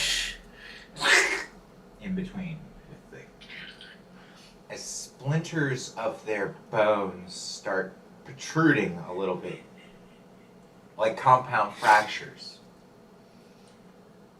A rib pops out and pokes through the torso. One of their femurs pops and sticks out, bits of meat hanging off of it. And they scream in a pitch that you've never heard a human being screaming. Are you sure? Yes. I am me. I'm pretty sure I've heard this No. song before. You have not heard this one before. Huh, something You're having new. trouble Let's mission deciding bones. whether or not it's the sound of a banshee having sex with a cat while being run over by a boulder. Oh, jeez. So I've heard a similar noise before. Even you have heard this. Similar. Coupled with that celery sound after the first snap. I grab a chunk of his bone as it starts protruding and yank it out the rest of the way and sling it into my backpack. Any of the characters actually squeamish? No, but I'm gonna take my paw and put it over my nose. So, this guy, as you pull that out, one of his arms is now free because you just took about half of his forearm bone. Yeah. And like it's gonna do he falls limp on one side from what this person did to him. And He's I just bleeding heavily. His eyes are starting to roll back in his head. Just for the record, I'm covering my face. And now he definitely smells of feces. I'm covering my face. But he's still alive. Oh, poor thing. Don't piss Aspen like squid them off Is he as he dies. is he unconscious? He's unconscious, yes. I am just going to cast stabilize on him to keep him from dying.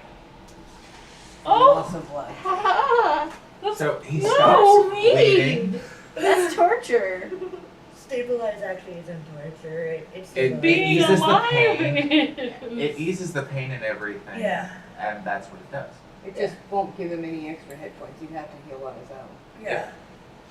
Which will take weeks, and some things will never work the same again. Oh yeah. By the way, he has all the bones in his phalanges in his hand. He's just missing from here to here from what you told. Yeah. So, I need that for a spell. skin, hand, bones, nothing. Like I said, I covered my face with my hand. Just because, I'm getting hungry. And he, as Aspen pokes this back in, you notice that they release this particular person completely from their binds. And she said, take that one to the church. Have him kept alive. Aspen just chuckles and walks away. As I think and you watch the queen look, I think she's telling the truth as to who she is. About the young lady? Yes. I actually believe her too. She's volunteered as punishment that she should stay here and be a servant, I would suggest, for an indentured specific amount of time, after which she should be released back to her own people. You hear the little girl whimper when you mention back to her own people. She was breathing a sigh of relief until you said back to her own people. And then, and you also are saying, oh, well, yes, if she wants to leave, she can. Because, here's this. At least released from her indentured. Your Aspen friend, I hate to say it, but she might be the real one. Oh, I'm well aware, and she is. Clearly. Be careful here. Of course. That one was completely nutters from what we understand. So I've been told. But I'd rather have a number on my side than have to face one. Fair enough. And thank you for not letting that poor unfortunate soul die. No, I believe in fairness. I hope that wasn't the hand he uses most. Well, given his punishment to attitude him. problem, it seems like it might serve him right. If it was. Either way, it's not anymore.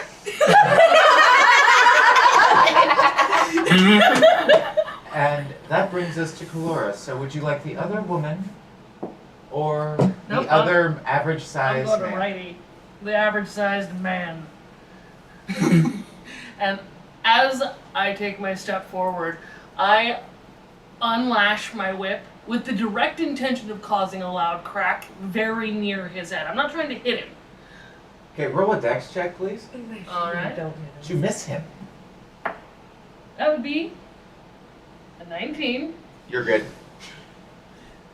Yeah, it's a 22 to not hit him.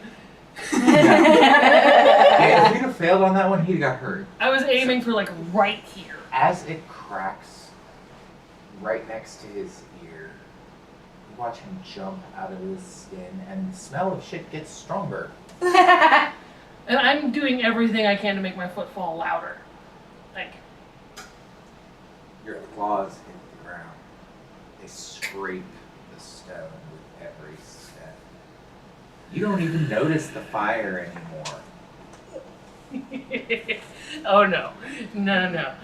And as he sees your taloned feet tapping hard enough to echo just barely through the chamber,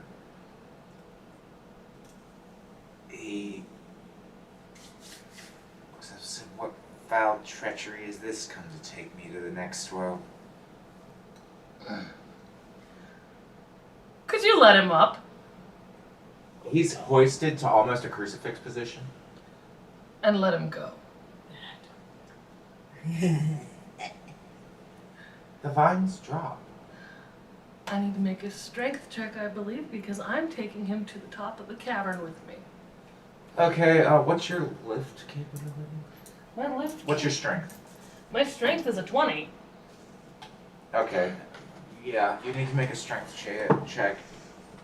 That would be a 23. It takes you some effort. Mm-hmm. I expected it would. I mean, he's an average sized guy. You're totally within your capability of lifting him up like that. And you watch as Kalora takes this poor guy all the way to the very top of the cavern. You can barely see their ash white feathers from here. Now tell me what happened. Just for folks who's I'm casting obscuring mist up there. Now what happened? I'll put you down gently if you're innocent. I got hired for a job. Said they pay good. Tired of hearing me Mrs. Bitch.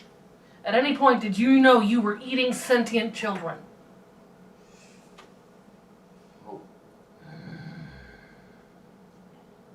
I'd be lying if I said I didn't know after it was too late. Fair. Fair. I'll give you that. At any point before you were caught. Well, we all kind of knew when Gavin went and let the cat out of the bag, so to speak, after he brought back the first one. Served it to everybody. Had you been threatened the way the others were? Oh, see, I got me a wife and kids. I got a family to feed. And me children, they're gentle, you see, me daughters. He told them that they tell them. And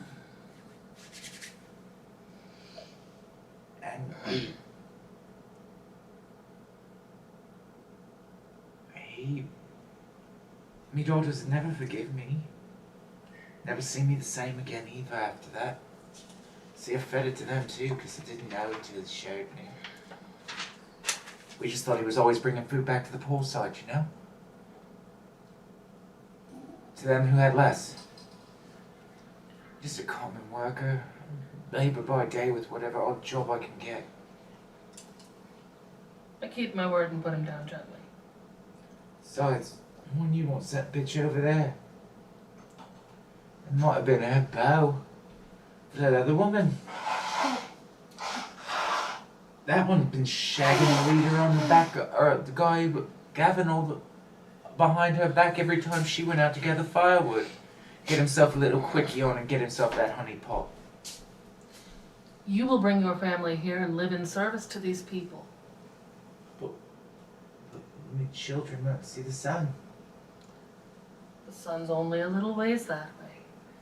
Do your day's work, and I'm sure these kind people will let you take your children out to play. Look up at the Queen. Oh, his children will be allowed to play. You can't go with them for a while. Don't need him running. Why should the children? Is that acceptable? The to you? children can go out, but he can't. Children can go out and play and have their lives, and to be away from that dreadful city. The wife is welcome to go with them. She won't be punished. I would just like to point out, you know, Druid here, and studying nature's what I do, and human children, they can't grow up underground. They'll turn out, they'll wind up messed up in the head, sickly, pale.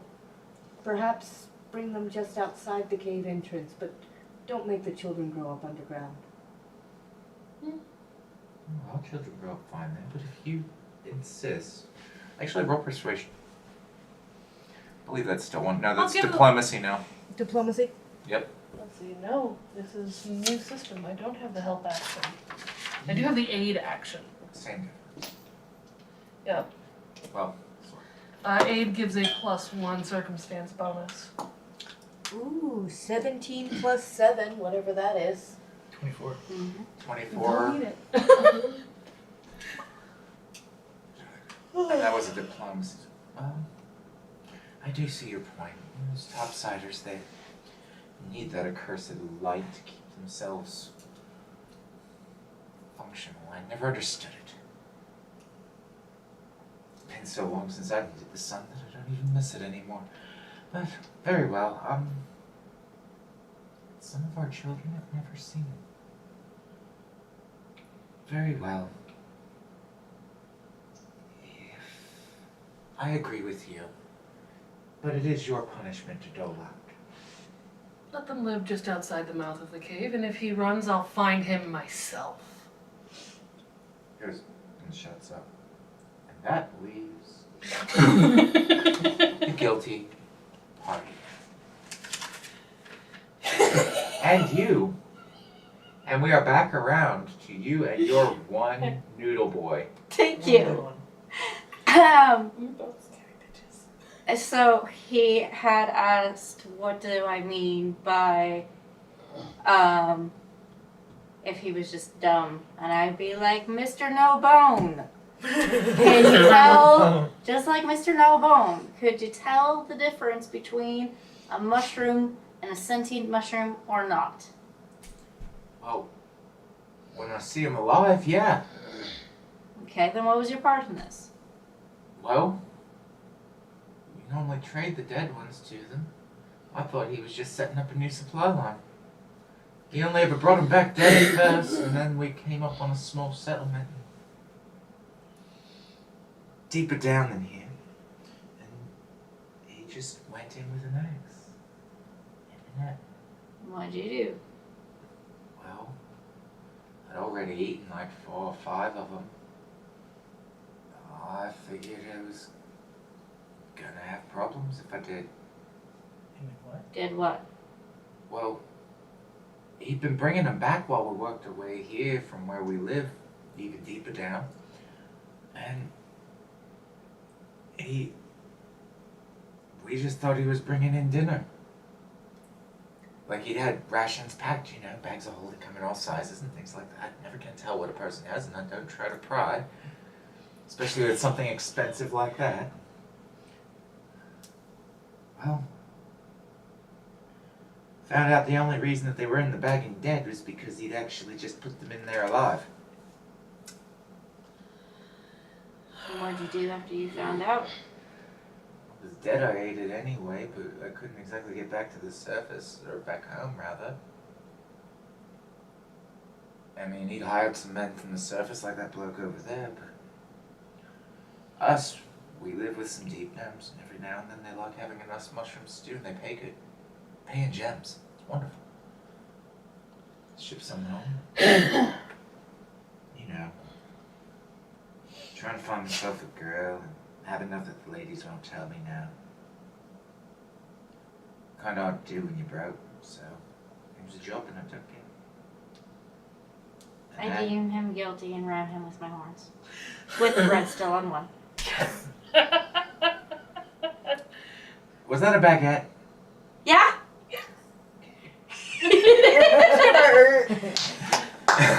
Roll a hit? Yeah. This guy's... The lethal baguette. No, you do. The historically deadly He's baguette. prone, with or without advantage. No advantage, but you only gotta roll above a 10 to hit. I rolled a 9! What's your strength? Plus your bonus? strength. Oh yeah! Plus... Where is it? 4. So 13. Yes! Oh, that hits. Okay, so Me? what's your standard ramming damage? New Again, stuff. I said earlier, a snack. And why are my horns not on here? Because transition, I don't quite have a mechanic yet. Your horns will be on there. It's an unarmed strike for 1d6. Okay, well the old attack. So just what? Can I just do what my attack? Actually, it'll be bonus for 3d6 because attack, and then roll for damage 3d6 because of the baguette.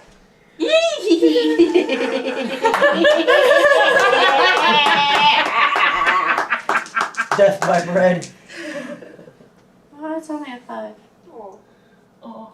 No death by bread, but as the satyr collides with him, you watch as the baguette gets buried quite firmly into his chest, probably stuck between these two ribs right about here. Oh. Just kind of wedged. You hear the bread crunching as breadcrumbs shave off around the ribs.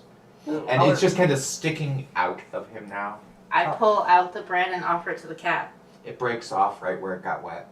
I'm gonna eat it. Oh my god. Can I now I want to drag him by his hair and plop him in the fire.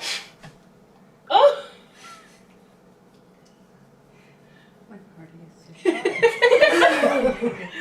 We all took different methods of torturing people today. What happened to my guy? Is he still alive? I mean, obviously he's still alive. Yeah. He's just like, I'm gonna roll a he's got willpower this- save not to flee this cavern on my phantom steed and get the hell back to Evermist. You guys are fucking nuts. You saved. Alright, You're good. Saved, I'm good. You're really good. You're actually, to be clear, kind of okay with them doing that to people. No, I am not. 12-year-old at that. Well, you can at least deal. Oh, I can deal, but I'm not okay with it. You'll live with it, but oh, your opinion of us has changed greatly and A little bit. I've lost my faith in My little people. guy. I want to keep my little guy as a guinea pig. Do any of you mind if I take that last one? Go ahead. All you. Can I dance off her bones when you're done, though? This one, I'm just going to put my talons over the back of her head. I got a Press pee if you down. need it. I hear you're guilty. Doesn't say a word. You can see sweat beading. You can watch the tears underneath her eyes. But she doesn't look like she's been sobbing. She doesn't look like she's been that scared. She's just kind of there. Does that make sense? Mm-hmm. Just staring blankly at the flames. Alright. With my talons wrapping firmly around neck and back of head, I'm going up. And I'm not asking them to let her go. I'm pulling tight. Tell me what happened. Blood starts trickling down the sides of her neck. She doesn't say a word. Alright. Your Majesty, you missed one. And just... Nope. I'm leaving it to her. I'm not even giving them a chance for redemption. Your Majesty, you missed one. She walks over to the last one. This is not justice. We haven't heard this woman's statement. She was given an opportunity to make a statement. Was also snitched on. With under incredible and immediate duress. Sorry, but it's not usually the best way to get a confession or really any statement at all. I want to hear her side before she's summarily executed. Alright. Step off and hang out with Azura for a minute. As she drops, you hear a gasped whimper. I walk over.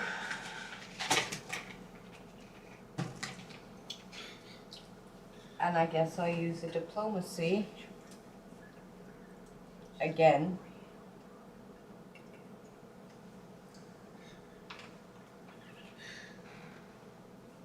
How much did you know?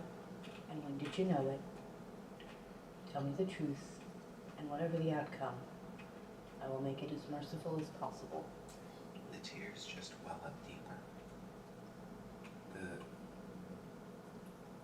The rasped, very, very muted sobbing becomes harder.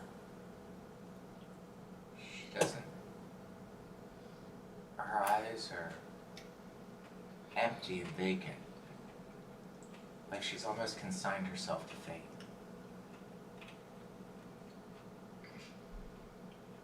Did she say anything at all? It's like she opens her mouth and nothing comes out. Is she mute? I'm actually gonna reach over and I'm gonna open her mouth and, among other things, check for a tongue. Tongue's there. As you lift her head up, you see a small mark here. And as you open her mouth, you see burn marks, like somebody had shoved a hot poker down her throat years before. She can't speak for herself.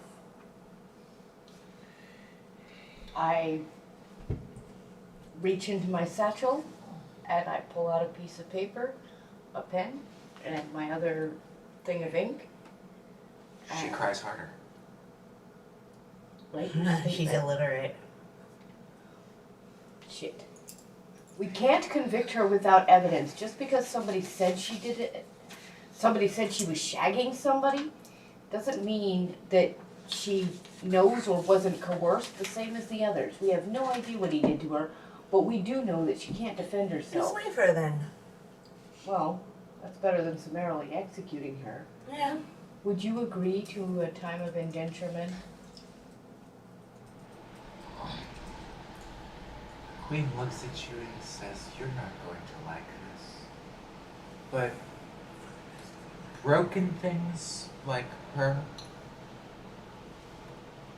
we can fix." And as she does this, like, she looks over and you watch her take off her glove Mm-hmm.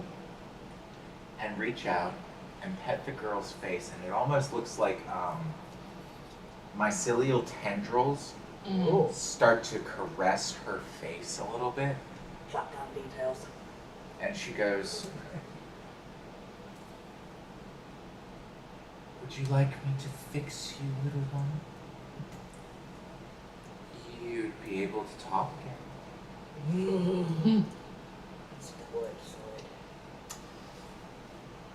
And the girl just sobs even more. And she looks at you and says, "Well, I can't decide for her, but I can make her tongue work again and heal that in a few weeks' time. But the catch is that she becomes like us." And if you don't do this to her, are you going to summarily execute her on the say-so of somebody else who already got executed? No, but we will imprison her for our own safety so that she can never lead her kind back here. God knows, they might be telling the truth just as much as they might be lying, and a mute scapegoat is a really good scapegoat. You're right. Then I would suggest you keep her here for your safety and protection. Not that I think in any condition she could lead anybody back here, but we can't change who she is or anything about her without her approval, and we certainly can't convict her without a statement. I do look and say, my apologies. And some of the light comes back to Kalora's eyes. As the blood trickles down her face, the second that you say something, she cringes back from you. Like you do from the flame. Mm-hmm. I don't care that you're scared of me. I want you to be afraid of me, because if you ever make a mistake again, She I'm coming knows to for hide you. behind you.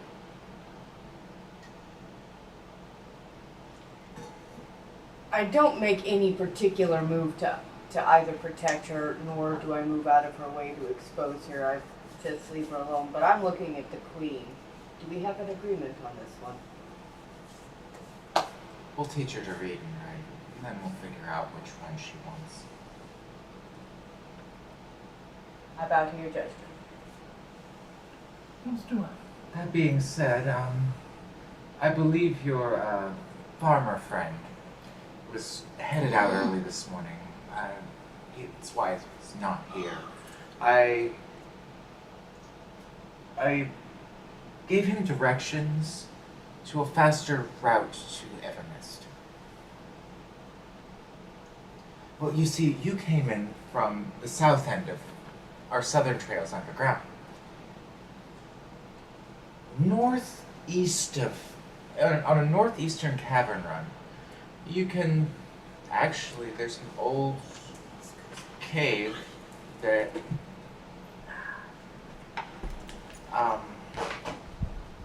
it's probably been closed off by now, but it should come out quite close to the, I believe it was the western gates of Evermist. And so the northeast passageway through here leads to the western gate of Evermist? Correct. Ah. Well, that does sound a little faster. It's about a mile journey, so considerably. And it's very well patrolled. Your hospitality and your wisdom have been much appreciated. On behalf of Evermist, thank you for our time. She looks at you. we will be looking forward most fortuitously to trade agreements. Please do hurry. We would prefer to trade in our dead. Of course. We just don't need people coming down here eating our living over it. I will see to it personally. That is much appreciated. And with that, I am drawing a blank, ladies and gentlemen. I believe it's close to time. It is 7:35. So, that's not bad at all. Not bad at all. Alright. This has been a really good session. Again, thank you to Fesland Studios for the music at the bio break and beforehand. Please remember to like, subscribe, and share us with your friends. Make us viral in a plague. And other than that, Live long and prosper. prosper. Bye.